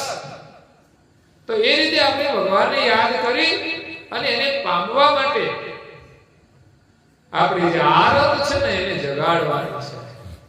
સંસારમાં જે લાગી ગઈ છે ને એનો મોહ છોડાવી. કપડામાં બહુ મોહ હોય તો પણ સારું નથી. લોકો બહુ મોંઘા મોંઘા કપડા લેતા હોય છે, પણ વિચાર નથી કરતા કે આપણે જે કપડા લીધા છે ને આ ખર્ચમાંથી તો 100 લોકોના કપડા આવી જાય. 1 લાખ રૂપિયાના કપડા લોકો લેતા હોય છે. હવે 1 લાખ રૂપિયામાંથી 100 લોકોના 1,000 રૂપિયાના કપડા આવી જાય અને 500 ના લે ને તો પાછા 200 થઈ જાય. અને મોંઘા કપડા પહેરીને પછી બજારમાં નીકળે સારા દેખાવા માટે. પણ એની વેલ્યુ કેટલી? તો કે કપડા સારા પહેર્યા હોય તો જ સારા, નહીં તો કઈ નહીં. કપડા જેટલી વેલ્યુ છે તો કપડાથી આપણું કઈ મૂલ્યાંકન થતું નથી. વિવેકાનંદને વિદેશની અંદર કહ્યું કે તમે આટલું બધું સારું ભાષણ કરો છો, આટલા બધા બુદ્ધિશાળી છો, પણ તમે આ કપડા પહેરો છો ને તમારે તો કેવા પેન્ટ શર્ટ ને ટાઈ બૂટ ને એવું પહેરવા જોઈએ. કારણ કે અમેરિકામાં તો એનો જ વટ પડે. વિવેકાનંદને ક્યાં અમેરિકામાં રહેવું હતું? એ તો ભારતના છે અને ભારતની સંસ્કૃતિનું ગૌરવ હતું. એ ભગવા વસ્ત્ર પહેરીને જતા હતા અને ભગવો ઝંડો એમણે ફરકાવ્યો આખા વિશ્વની અંદર કે આ ભગવાનની તાકાત છે. અને ભગવાનની તાકાત છે ને એ જ ભગવાનની તાકાત છે, એનું આપણને ગૌરવ છે. એટલે અહીંયા દિવ્ય પરમ ગુરુ કહે છે જો નિજ કર્તા કરત દર્શિત કે નિજ કર્તાનું આ જગત તમે જોશો ને તો અનુભવ હવિત સકલહી, તમે દરેક પ્રકારનો અનુભવ થશે. સદગુરુના જ્ઞાન દ્વારા જોઈશું તો. બાકી આપણી દ્રષ્ટિથી જોઈશું ને તો આ સંસારમાં આપણે ફસાઈ જઈશું, દુખી થઈ જઈશું. સુખનો કોઈ અવકાશ નથી. આ દુનિયામાં જે જન્મા છે ને એ આવ્યા ત્યારે રડ્યા છે અને જાય છે ને ત્યારે રડતા જ જાય છે. ઓ બાપ રે, હે ભગવાન અમે લઈ લ્યો તો સારું. તે તને ક્યાં નાખે? કૂતરા બિલાડામાં નાખે? અહીં તને હું બાંધો છે? જીવનમાં સારું કામ ના કરે ને પછી ઉંમર થાય ને પછી જીવનમાં અભાવ આવે કે કોઈ અમને હાચવતું નથી. પણ જીવનમાં સારા કામ કર્યા હોત તો ન હાચવે ને કોઈ દુઃખ ન થાય. કારણ કે આ તો સંસાર છે. એને આપણે સત્ય માનો ત્યારે આ દુઃખ થયું ને. સંસારને સંસારની રીતે જોવો જોઈએ અને એટલું જ મહત્વ આપવું જોઈએ. પછી કદાચ કાલ સવારે આપણને ન્યાય ન મળે ને તો એ દુઃખ નહીં લગાડવાનું. કારણ કે આપણી સાથે જે કંઈ બની રહ્યું હોય ને એ આપણને એમ લાગે કે મને અન્યાય થાય છે, પણ કુદરતના ન્યાયે બધું ચાલતું હોય છે. આપણે કોઈને સાચવા ના હોય ને તો સમય આવે ને પછી આપણને કોઈ ના સાચવાય. એટલે આપણું જે કર્તવ્ય હોય ને એ તો આપણે કરવું જ જોઈએ. અને વિશેષ આપણને માનવ જીવન માત્ર ને માત્ર ભગવત સ્મરણ અને મોક્ષની પ્રાપ્તિ માટે મળ્યું છે કે આપણે પોતાને ઓળખી લઈએ કે આપણે કોણ છીએ. તો કે માલિકના અંશ છીએ. આ કોઈ સામાન્ય વાત નથી. આપણે તો સામાન્ય ઓળખાણ લઈને દુનિયામાં ફરીએ છીએ કે ફલાણા ભાઈ, ફલાણા બેન, ફલાણા ગામના, ફલાણી જ્ઞાતિના. આ તો સામાન્ય ઓળખ છે. આપણે કૈવલ કરતાનો અંશ છીએ એવી સત્ય અને શ્રેષ્ઠ ઓળખાણ લઈને પરમ ગુરુ આવ્યા છે. જે ઓળખાણ નું ગૌરવ લઈને આપણે ભક્તિ કરવાની છે અને એ કૈવલને આપણે પ્રાપ્ત કરવાના છે. વિચાર તો કરો, જેના સંકલ્પથી આવું જગત સર્જન થતું હોય અને આપણે તો એની એક વસ્તુ પાછળ ગાંડા થયા છીએ, જે વસ્તુ તો રહેવાની નથી અને એ આપણને સુખ આપવાની પણ નથી. ભગવાને બનાવ્યું છે એટલા માટે કે આપણી જરૂરિયાત છે, પણ જરૂરિયાતને જ આપણે સુખ માની લીધું. સાચું સુખ તો છે ને આપણી પાસે વધારે હોય અને જેને જરૂર હોય ને એને આપવામાં છે. સુખ એમાં છે. પણ આપણે તો એમ માનીએ છીએ કે મને તો જેટલું જરૂર હોય ને એના કરતા વધારે મળી જાય ને, અને દુનિયામાં હું દેખાવ કે મારી પાસે કેટલું બધું છે. પણ તારું મોત બગાડશે અને તારું ભવિષ્ય પણ બગાડશે. એટલે આ મોહ અને માયા સદગુરુની કૃપાથી છે ને છૂટી જાય, ભગવાનમાં મન રંગાય ને પછી આ બધા આવરણો છે ને આપણા અંતરમાં રહેતા જ નથી. કારણ કે મન આપણું બે બાજુ લાગે, કાં તો સારી બાજુ ને કાં તો ખોટી બાજુ. તો સારી બાજુ ન જોડાયા ને તો સમજવાનું આ બાજુ તો આવું જ છે. ગમે તે વસ્તુ માયા તમને પકડી જ લેશે. એટલે આપણે આપણા મનને મંદિરમાં લઈ જવાનું. મંદિર એટલે મંદર, મનને જવાનું દર. મન તો છે ને સાપ જેવું છે, વાંકું ચૂકું ચાલે, પણ દરમાં જાય ને તો સાપ સીધો થઈ જાય. એમાં મન છે ને એ જો મંદિરમાં જાય ને તો સીધું થાય. એટલે અવશ્ય મંદિરમાં જવું જોઈએ. તમને એમ લાગે કે અમારી પાસે ટાઈમ નથી ને અમારી પાસે કામ છે, કામ હોય ને તોય જવું જોઈએ. હોસ્પિટલે જવાનો કોઈ ટાઈમ હોય? સાચું કહેજો. પણ જાય છે ને લોકો. કેમ? તો જરૂર છે એટલે. બીમારી આવે તો શું થાય? બધા કામ છોડીને જવું પડે. તો ટાઈમ તો નથી હોતો, પણ જરૂર હોય ને તો જવું જોઈએ. એમ મંદિરમાં ગમે તે કામ હોય સમય કાઢવો જોઈએ, જે આપણા માટે જરૂરી છે. અરે ભગવાનના દર્શન કરવાનો ભાવ, એમના ચરણમાં વંદન કરવાનો ભાવ, આ કોઈ સામાન્ય વસ્તુ નથી. આપણે સરકાર કઈ છે ને રાહત કઈ આપતી હોય ને તો આપણે દુકાને જઈએ, લાઈનમાં ઉભા રહીએ થોડા ચોખા માટે. ગુરુ મહારાજ તો છે ને આપણે બિલકુલ ચોખ્ખા કરી દેશે. એની કૃપા તો આપણા જીવનને ધન્ય બનાવી દેશે. જન્મ જન્મની જે દરિદ્રતા છે ને એને દૂર કરી દેશે, એવી એમની કૃપા છે. માટે જેમ અચરતબારનો નિયમ હતો ને દર્શન કરવાનો, એમ આપણે પણ અહીંયા મંદિરની અંદર બિરાજમાન હોય, જેને જે મંદિર નજીક પડતું હોય ત્યાં જવાનું. અને આપણી જે નૈમિતિક પ્રવૃત્તિઓ ચાલે છે ને એ નિયમથી કરવાની. આપણા ઘરમાં એકવાર ભજન થાય, કોઈ પ્રસંગ નિમિત્તે થાય, એ સિવાય પણ ભજન થતું હોય ને ત્યાં આપણે જવું જોઈએ. અને તૈયાર થઈ જવાનું બાજુ, કોરા કપાળ લઈને નહીં. અમારી બહેનો છે ને ઘણી તૈયાર થઈને આવી છે, કપાળમાં તિલક કરીને આવી છે. કેમ? અત્યારે જવું છે આપણે ભજનમાં, તો તિલક તો કરવું છે. લગ્નમાં જાય ને તો તૈયાર થઈ જાય. બોલો, રાતના બધા ગરબા હોય ને તો અડધો કલાક તૈયાર થઈને પછી નીકળે કે આ તો અમારે ગરબા છે, આપણે કથામાં જવાનું છે. એના માટે કમસે કમ તિલકની તો તૈયારી કરવી જોઈએ કે નહીં? પણ આપણને આળસ ચડે. હો, પૂછો ભાઈ, કાં તો કે આવડતું નથી, બીડી પીતા આવડી ગયું. બોલો, એ કોને શીખવાડ્યું? નહીં તો નાકમાંથી ધુમાડા કાઢવા કે સહેલું કામ નથી. હો, મગજમાં ચડી જાય. પણ કેટલો અભ્યાસ કર્યો તમે, આરામથી ખબર ના પડે એમ બે બાજુ ધુમાડા કાઢે. અને ઘણા તો કાનમાંથી નીકળતા છે મને લાગે.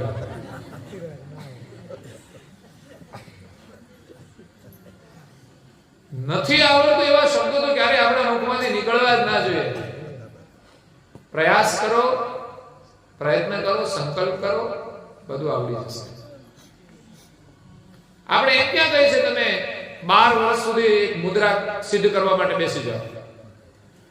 જે આપણાથી થાય એવું હોય જ આપણે કહ્યું છે. એટલે તિલક કરવું કે અઘરું નથી. તમને કદાચ બહુ એમ તમને હરખું કરતા ના આવડે તો કઈ નહીં, એમ ખાલી ચંદન વાળી આંગળી કરીને આમ કરી દો ઉપર, અને કંકુ વાળી સળી કરીને વચ્ચે અડાડી દો, બસ કામ પતી ગયું. જેને ન આવડે તો મારી પાસે આવવાનું, તમને બહુ સરળ રીતે શીખવાડીશ. સરળતાથી થઈ જાય એવું શીખવાડીશ, પણ તમારામાં કરવાનું ગૌરવ હોવું જોઈએ. અને આ તો બહુ મોટું કાર્ય છે. એક કાર્ય કરશો ને તો બીજું કાર્ય કરવાની તમને શક્તિ આપશે. અને એક નિયમની અંદર આપણી શ્રદ્ધા જોડાશે ને તો બધા નિયમમાં જોડાઈ જશે. એકવાર આપણો ધંધો હાલે ને સારો, પછી તો આપણા જીવનમાં પ્રગતિ જ થાય છે. એમ અહીંયા જગતની રચનાને જોવાની દ્રષ્ટિ પરમ ગુરુ આપે છે. એ રીતે જોઈએ ને ત્યારે આપણને દરેક પ્રકારનો અનુભવ થાય છે. દરેક વસ્તુ આપણને સત્ય દેખાય છે. તબ તે સુરત અંશ કી ભવિતવ, ત્યારે અંશની જે સુરતા છે ને એ કેવી થાય છે? આરતવંત બની જાય છે. અંશની જે સુરતા એ આરત વાળી બની જાય છે. અત્યારે આપણી સુરતા છે એમાં આરત નથી, મોહ છે. મોહ વાળી સુરતા એ આરત વાળી થઈ અને એ જ માલિકને પામવા માટે વ્યાકુળ બની જાય છે. જ્યાં સુધી ભગવાનને મેળવવાની વ્યાકુળતા ન આવે ને ત્યાં સુધી ભગવાન મળવાના નથી. બાકી ભગવાન જે માંગો તે આપે, પણ એને મેળવવાની વ્યાકુળતા જોઈએ. સાચો પ્રેમ જોઈએ. આપણે તો ચીલા ચાલુ વ્રત કરીએ અને માગીએ બહુ ઊંચી વસ્તુ, એમ કઈ રીતે મળે? એટલે જે મહાપુરુષે નિયમ લીધા છે અને એનામાં પ્રીતિ હતી, એનામાં દ્રઢતા હતી, એનામાં વ્યાકુળતા હતી, તો પરમ ગુરુએ એને બંધ ઓરડામાંથી બહાર દર્શન માટે બોલાવી લીધા. અને જરૂર હતી ને તો જેના બંધ ઓરડા હતા ને ત્યાં જઈને પણ દર્શન આપ્યા છે. તો આપણામાં સાચો પ્રેમ જોડાશે ને તો વ્યાકુળતા આવશે. સંસારની અંદર પણ એવું હોય છે કે માતાથી બાળક વિખૂટું પડી જાય કે આકસ્મિક રીતે માનો કે કોઈ બાળકનું મૃત્યુ થઈ જાય છે તો માતાને કેટલું દુઃખ થાય. પણ એની માતા હોય એને જ થાય છે, કારણ કે એને એના પ્રત્યે પ્રેમ હોય છે. જો પ્રભુ સાથે સાચો પ્રેમ જોડાય ને તો એનો આપણે વિયોગ જે છે ને કે મને ક્યારે મળે. નવા નવા સંબંધ થાય ત્યારે બધા મળવાનો બહુ મોહ હોય છે. ત્યારે જલ્દી બહુ ઉતાવળ થાય, જલ્દી ફોન મોકલાવે ને બહુ વાતો કરવી છે. પેલા લેટરો લખતા હતા કે અહીં તમે આવજો, તે મળવાનો એક ઉમંગ હતો. તો અવશ્ય એને મળે છે. એમ આપણે મળવાનો એવો ઉમંગ હોવો જોઈએ. સંસારમાં જો ઉમંગ હોય છે, પણ સંસારનો ઉમંગ તો ક્યારે ભંગ થઈ જાય તો શું કહેવાય ને, એ તો દૂર હોય ત્યાં સુધી ઉમંગ હોય ને પછી ભેગા રહે ને પછી તો એકાબીજા જોવાય ના ગમે, એકબીજાને સામે જોવે તો મોઢું પડી જાય. એક સમય હોય છે જ્યારે ભગવાન પ્રત્યેનો જે સ્નેહ છે ને એ વિયોગમાં એમને મળવાની જે ચાહના હોય છે ને, વિકળતા મળી જાય ને ત્યારે એટલો જ આનંદ હોય છે. એની અંદર ક્યારે દુઃખ નથી હોતું, ત્યાં ઘૃણા નથી હોતી, નફરત નથી હોતી. સંસારમાં તો ઘડીક થાય તો પ્રેમ ઉભરાઈ જાય, ઘડીક થાય તો હુકાઈ જાય. વાવાઝોડાની જેમ જીવન વિખરાઈ જાય. એ સાચો પ્રેમ નથી, તો વાસના જ હતી. અને સાચો પ્રેમ તો જને જન્મ જન્મ સુધી એ સંબંધોની અંદર ભેગા થતા હોય છે. પહેલા પહેલા જુગમાં રાણી તું હતી પોપટી ને અમે રે પોપટ રાજા રામના દલડા સંભારો કમા પૂર્વ જન્મના સેવાસના. બીજ બીજ જુગમાં રાણી એ તું હતી મૃગલી ને રાજા રામના. હે મધરાતે વનમાં પાર્થીએ હે મારો ત્યારે પડતા રે મૂક્યા મારા પ્રાણ રાણી પિંગલા. રે પાપીએ મારા પ્રાણ જરિયાને તોય ચાલી મોરે સાથ રાણી પિંગલા. તો પિંગલા અને ભરતરી એક સમય પોપટ અને પોપટી હતા, હરણ અને હરણી હતા, એક બ્રાહ્મણ અને બ્રાહ્મણી હતા, અને પછીના જન્મે એ પિંગલા અને ભરતરી થયા. તો ચાર ચાર જુગથી એ સાથે હતા, એની પ્રીત હતી. તો એવી રીતે પ્રેમનો જે સંબંધ છે ને એ અદ્ભુત હોય છે. તો અહીંયા આપણે પરમ ગુરુ સાથે આપણો એક પ્રેમ જોડવાનો છે. સંસારની કોઈ વસ્તુ છે ને એના આગળ મહત્વની જ નથી હોતી. સંસારનું કોઈ કાર્ય પણ મહત્વનું નથી હોતું. એટલું મહત્વ આપણે સવારે પૂજાને આપીએ, સવારે પ્રાર્થનાને આપીએ, સવારે તિલકને આપીએ, અને પછી સમય મળે ને તો પરમ ગુરુ રચિત જે ગ્રંથ છે ને વાંચતા આવડતું હોય તો વાંચવું. જેટલું આવડે તેટલું, જેટલું સમજાય તેટલું, પણ એક વાંચવાની રુચિ બનાવો. તમે આ જન્મમાં તમે કાર્યની શરૂઆત કરી હશે ને તો એની કૃપાથી એમાં આપણને રસ લાગશે. એની અંદર રસ ભરેલો છે, જ્ઞાનનો ભંડાર છે. જીવન આપણું ધન્ય બની જશે. માલિકની ઓળખાણ એમાંથી થશે. ભગવાનને પામવાની આરત જાગૃત થશે. બાકી એમ જ કઈ ભગવાનને પામવાની ઈચ્છા નહીં થાય. એમ જ કઈ સામાન્ય ઈચ્છાથી ભગવાન નહીં મળી જાય.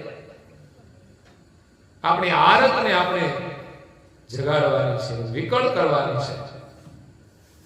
તો અહીંયા કરુણાસાગર બાપજી તો બહુ જ આ અંગ આખું મારે લેવાનું છે, પણ ખબર નહીં કેટલો સમય લાગે. બીજી બધી કથાઓમાં તો આજે અહીંયા વિરહ અને વૈરાગની જે પરમ ગુરુએ અહીંયા વાત કહી છે એને આપણી ભાવના પ્રમાણે, સમજણ પ્રમાણે અહીંયા આપણે એનો અનુભવ કર્યો છે, એને આપણે શ્રવણ કર્યું છે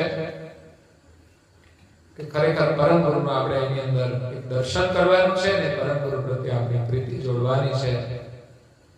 ઘણા બધા ભક્તોએ પ્રીતિ જોડી છે ને એના પ્રસંગોને આપણે સાંભળીએ ને તો એમાંથી પણ આપણને દર્શન થાય કે વિરહ અને વૈરાગ કેવો હોય. અત્યારે તો કથાનો સમય થઈ જાય છે, પણ અબલબાઈ માતાનો પ્રસંગ પણ અદ્ભુત છે. કહલસન અને જતનબાઈ માતાનો પ્રસંગ પણ અદ્ભુત છે. અને હેતબાઈ માતાના પૂર્વજન્મની કથા પણ આપણે સાંભળેલી છે, એ પણ અદ્ભુત કથા છે.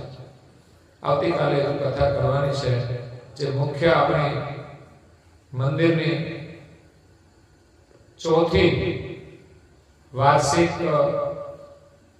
પ્રતિષ્ઠા દિવસની તિથિ છે, દિવસ છે. તો એવા વીર ભાતીજી મહારાજ જેમનું યોગદાન દેશ માટે, સમાજ માટે અદ્ભુત રહ્યું છે, જેનો ઇતિહાસ અમર થઈ ગયો છે.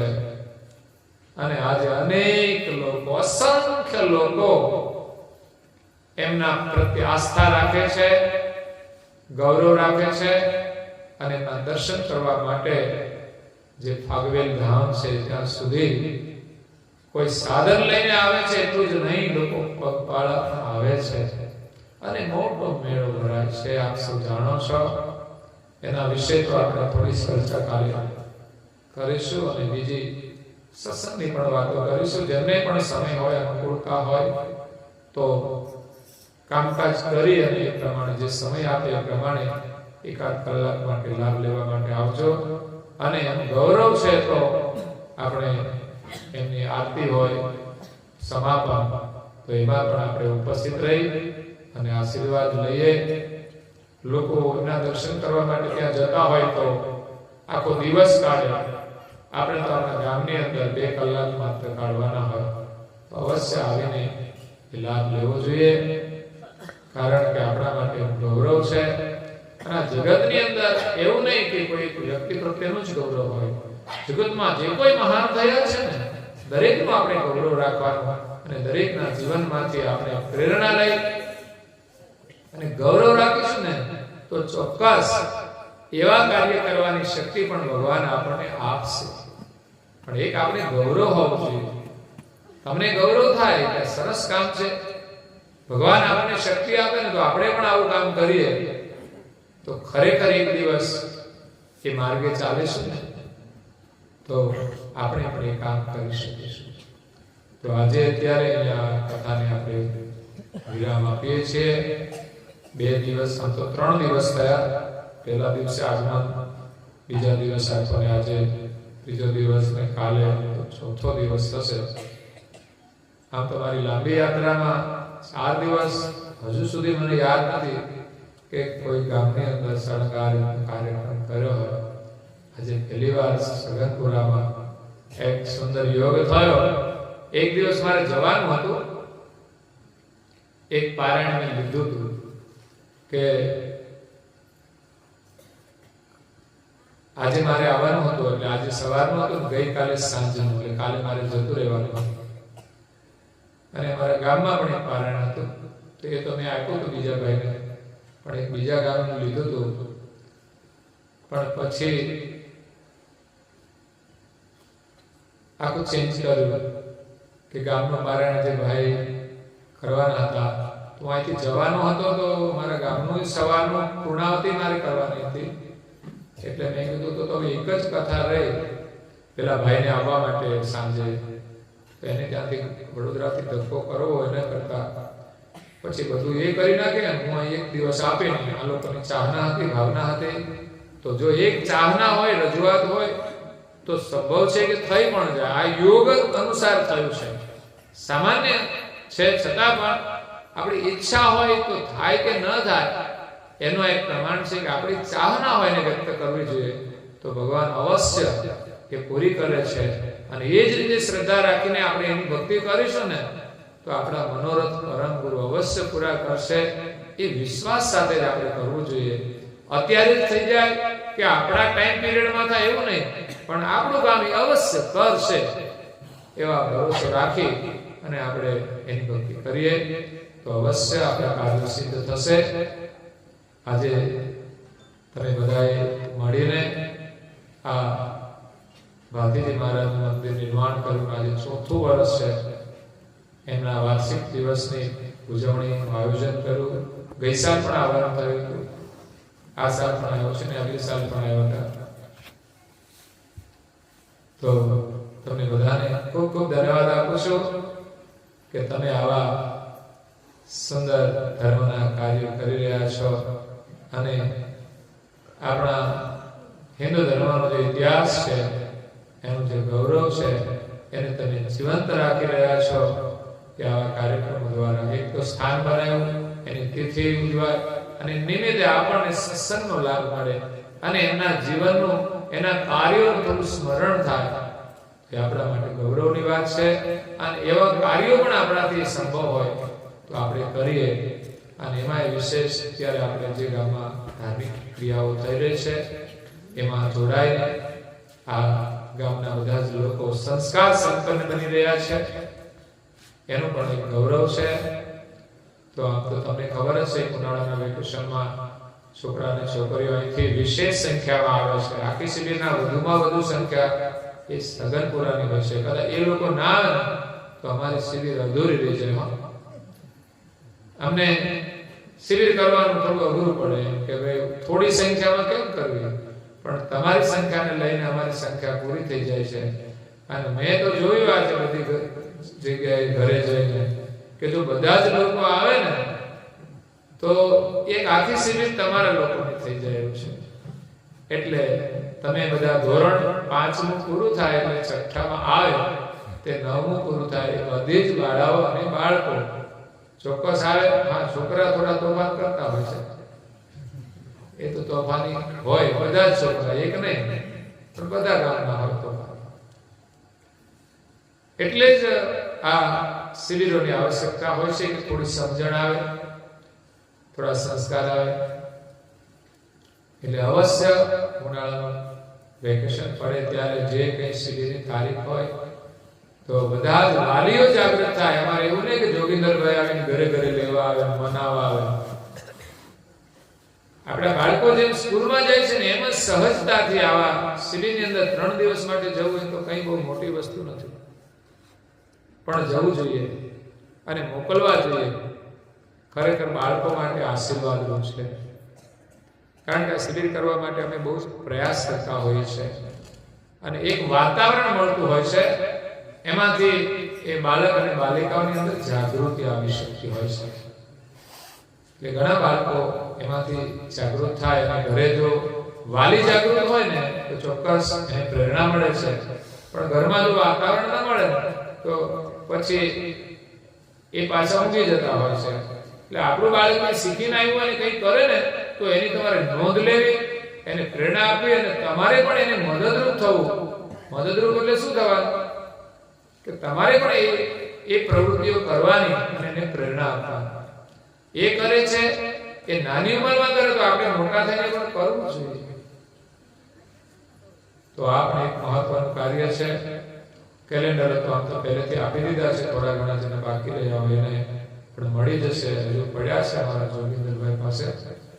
મેં કહ્યું જોઈતા હોય તો અમારી પાસે છે, પણ એ છે થઈ રહેશે બધાને. પરમ ગુરુના એક નૂતન વર્ષના દિવ્ય દર્શન છે, પછી ગમે ત્યાં લટકાડી દેવું નહીં. મારે તો છે ને કેલેન્ડર એટલે મને એમ લાગે કે પરમ ગુરુ આ વર્ષમાં અહીંયા દર્શન આપવા માટે પધાર્યા છે. એટલે જે રૂમની અંદર છે ને આપણે હોઈએ ને આવું એટલે એક વાર તો એ કેલેન્ડર ઉપર આપણી દ્રષ્ટિ જાય. રોજ તો બિરાજમાન હોય પરમ ગુરુ, પણ એક કેલેન્ડર નું એક આકર્ષણ હોય છે. મને તો બહુ રસ હોય છે. હું તો પહેલેથી જ રસ રાખું છું કે મંદિરે જતો તો કેલેન્ડર અવશ્ય લઈને જાવ અને એવી જગ્યાએ રાખું મને વારંવાર દર્શન કરવાનો ભાવ થાય. અને એ ભાવનાથી જ આજે એક પ્રકારનું જાગરણ થયું છે. તો બાળકની અંદર આ એક જાગરણ કરવાનું કે આપણા ઘરમાં સુંદર નૂતન સ્વરૂપ હોય તેનું દર્શન કરવાનો ભાવ થાય. નહીં તો ઘણા લોકો છે ને કેલેન્ડર લગાડે ને એના ઉપર પાછી વસ્તુઓ લટકાડે.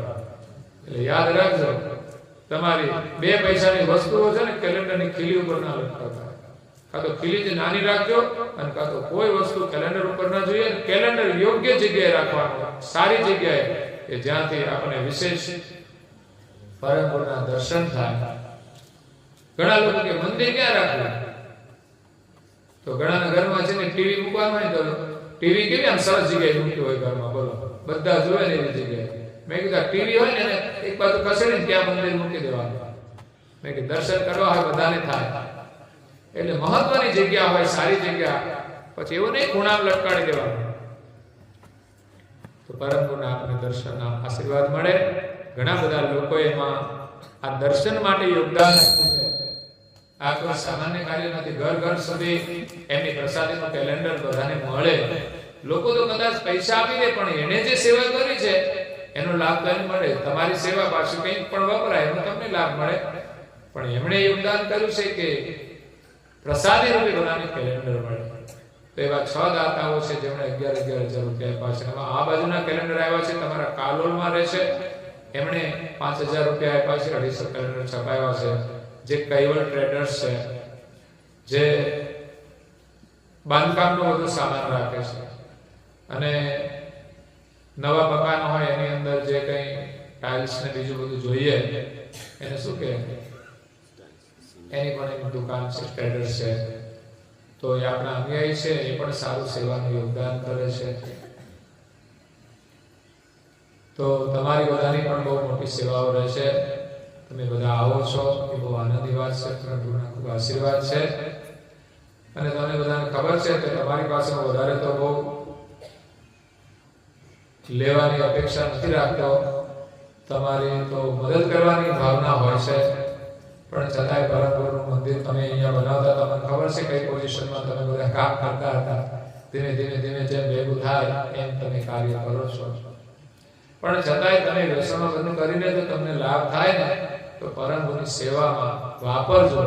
તમારી જે ક્ષમતા હોય એ પ્રમાણે તમે પરમ ગુરુના શરણમાં અર્પણ કરો કે જેથી એના પુણ્યથી તમને આર્થિક રીતે પણ લાભ થાય અને સંસ્કારનો પણ લાભ થાય.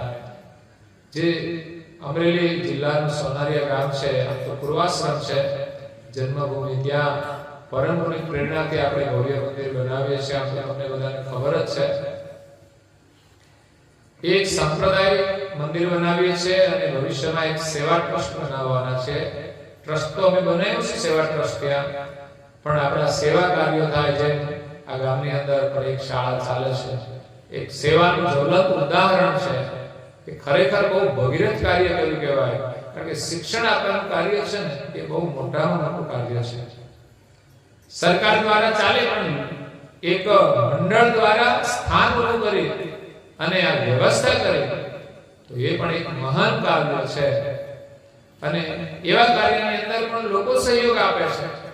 એ લોકોને પણ ધન્યવાદ આપવા પડે કે એ જોવે છે કે ના, અહીંયા સરસ આ ગામની પરિસ્થિતિ જોવે, ગામની અંદર શાળા છે, અહીંયા સારી રીતે કાર્ય થાય છે, એના બધા ટ્રસ્ટીઓ, કાર્યકર્તાઓ પણ બહુ સારી રીતે એનો વહીવટ કરે છે. એટલે રાજનેતાઓ પણ જોવે છે, ભલે એને તો વોટ બેંક હોય તોય પણ એ જલ્દી આપી નથી દેતા બધા, પણ જ્યાં એને દેખાય સાચું, સારું દેખાય તો એને આપે છે. એટલે સેવાના કાર્યોથી જ ભગવાનના આશીર્વાદ મળે છે. એટલે ભવિષ્યમાં એક પરમ ગુરુનો સંદેશ વિશ્વમાં પ્રસારિત થાય એના માટેનું એક સ્થાન બની રહ્યું છે કે જે સૌરાષ્ટ્ર માટે એક સંદેશનું કેન્દ્ર બને. અને પરમ ગુરુ જેટલી પણ પ્રવૃત્તિ કરાવશે તે આપણે કરવા પ્રયાસ કરીશું. એમાં આપણે દર વર્ષે ચોપડા છપાવીએ છીએ. આપણે તો કિંમત ઉપર આપીએ છીએ, પણ ગમે તેને આપણે મળી જાય એમ કે જેની જરૂરિયાતમંદ છે એવા બધા લોકોને વધારે પહોંચાડવાનો પ્રયાસ કરીએ છીએ. એમાં સરકારી શાળાઓમાં જે શિક્ષકો નોકરી કરે છે એને અમે વિશેષ આપીએ છીએ એટલા માટે કે સરકારી શાળાની અંદર ભણનારા મોટા ભાગના વિદ્યાર્થીઓ સામાન્ય સાધારણ સ્થિતિના છે. બાકીના બધા પ્રાઇવેટમાં ભણતા હોય છે. આપણા અન્યાયી હોય એ બધા લઈ જાય, પણ એ સિવાયના જે લોકો છે કોઈ વધારે માંગે તો ના આપીએ. એ લોકો કઈ એનો ઉપયોગ ગમે તેને આપવામાં કરે તો નહીં, પણ વિશેષ જે શિક્ષકો એની શાળામાં આપવા માંગતા હોય પાછા એ શિક્ષકો પાછી ઘણી સેવાય કરે. અમારે ત્યાંથી ઓછી કિંમત વાળા મળતા હોય પણ એ પોતે લઈ અને પછી બાળકોને વેચતા હોય છે કે એને ઈચ્છા થાય કે મારી શાળામાં હું બાળકોને ભણાવું છું અને સરકાર પગાર લેતા હોય ને એમ થાય કે મારે બાળકોની સેવા કરવી છે તો એ લઈ જતા હોય છે. તો એ રીતે પણ લોકો સેવા કરતા હોય છે. તો એવા કાર્યો દ્વારા આપણે સેવા કાર્ય કરીએ છીએ. તો આ મંદિરનું કાર્ય બહુ મોટું છે. એટલે તમે તો તમારી ભાવના પ્રમાણે જે કંઈ તમને ઈચ્છા થાય એ પ્રમાણે એમાં અર્પણ કરજો. પણ એ પ્રોજેક્ટ તો પરમ ગુરુની કૃપાથી પૂર્ણ થશે. અત્યારે અમે 1 કરોડ અને 10 લાખનું કામ કર્યું છે. હજુ મંદિર તો બાકી છે, પણ એ સિવાયનું જેટલું કામ કર્યું એમાં એટલો ખર્ચ કર્યો છે. અને જો મંદિર પૂર્ણ કરતા 2 કરોડનો ખર્ચ થવાનો છે. એટલે એ સોનારિયા જે ગામ છે ને એમાં ભૂમિપૂજન કર્યું 2 વર્ષ પહેલા. ત્યારે ગામની અંદર જે કોઈ લોકો રહે છે એ તમામ વર્ણના લોકોને આમંત્રણ આપી અને ત્યાં એક જ રસોડે આપણે ભોજન કરી અને ભવિષ્યમાં પણ એ સ્થાન બને ત્યારે આપણા મહોત્સવ ઉજવાય તો કોઈ વર્ણના લોકો બાકી ન રહે ત્યાં ભોજન લેવા માટે. એ પ્રકારે આપણે એક પરમ ગુરુનો સંદેશ આપવાનો છે અને લોકોને પ્રત્યે એક લાગણી વ્યક્ત કરવાની છે. એવા ગરીબ લોકો હતા, મજૂર લોકો હતા, એ પણ બધા આવ્યા અને એની સ્થિતિ હતી તો 500 રૂપિયા પણ એમણે પરમ ગુરુના શરણમાં અર્પણ કર્યા. એનો આપણો ધર્મ નથી, પણ આપણી એના પ્રત્યે લાગણી છે તો એમને પણ એક પોતાની એક સેવા અર્પણ કરી કે જેથી પરમ ગુરુના આશીર્વાદ એને મળે. એટલી મૂડી તો છે ને, એક દાતા 1 લાખનું મળી જાય તો બધાનું પૂરું થઈ જાય. પણ આપણે તો કેવું છે કે ઓલા ભગવાન બુદ્ધના સ્વરૂપની મૂર્તિ બનાવવાની હતી ને એમાં એક નાની વ્યક્તિનો 1 રૂપિયાનો અનાદર કર્યો તો મૂર્તિનો શેપ આવતો નથી. એટલે 1 રૂપિયાનું પણ મૂલ્ય હોય છે. એમ આ ભગીરથ કાર્યની અંદર કોઈ નાના વ્યક્તિના 100 રૂપિયા એની અંદર આવ્યા હોય તો એને એક પરમ ગુરુના વિશેષ આશીર્વાદ મળે એ ભાવનાથી આપણે પરમ ગુરુના શરણમાં જે કંઈ અર્પણ કરીએ તો આપણને આશીર્વાદ મળે. તો એને 500 આપ્યા છે, પણ અમે તો ભવિષ્યમાં એને એનાથી અનેક ગણો એને લાભ આપીશું એવી અમારી ઉમદા ભાવના છે. કારણ કે એ તો ત્યાં જ રહે છે તો એને તો લાભ મળવાનો જ છે. કાર્યક્રમોને મળશે, સેવાને મળશે, અને ભવિષ્યમાં જે કંઈ સેવા કાર્યો થશે તો સ્થાનિક લોકો વધુ લાભ લેતા હશે.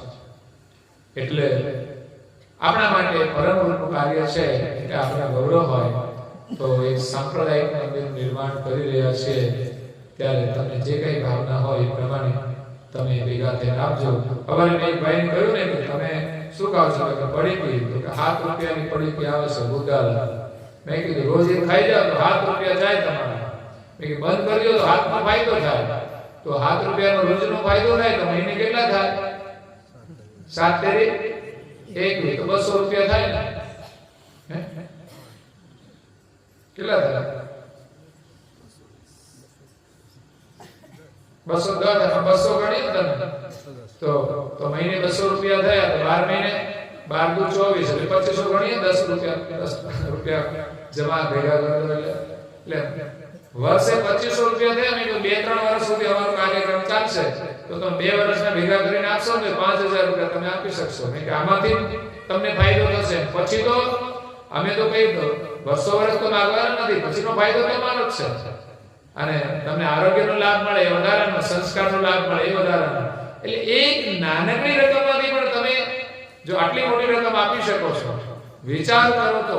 એટલે અમારે તો આશય એ છે કે તમે ખોટા માર્ગે વાપરો છો તો તમારે આપવા જોઈએ. તમે ખોટા માર્ગે ના વાપરતા હોય, તમારી પાસે ના હોય તો કઈ જરૂર જ નથી. એટલે ખોટા માર્ગે જો આપણા પૈસા વપરાતા હોય તો એને આપણે રોકવા જોઈએ અને સારા માર્ગમાં જોડવા જોઈએ. તો આપ સૌને આજના પ્રસંગની શુભકામના, પ્રભુના ખૂબ આશીર્વાદ.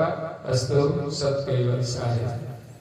श्री आद्य सकृत स्वराज करुण विश्व करता की महाराज की जय, गुरु समत करुण सागर महाराज की जय, निर्वेद सागर महाराज की जय, तपस्वी गुरु महाराज की जय, श्री गुरुदेवदास जी महाराज की जय, भगवान दास जी महाराज की, श्री प्रयागदास जी महाराज की, श्री शीतलदास जी महाराज की, श्री अविचलदास जी महाराज की, श्री धर्मदास जी महाराज की, श्री सब संतन की, श्री सब देवन की, श्री ज्ञान संप्रदाय की, श्री गुरु गादी सारसापुरी की, श्री कैवल धाम की जय जय कथा सत्संग पूर्णावृत्ति का સત કૈવલ સાહે. 3 વાર પ્રણામ કરીશું માથું નમાવીને.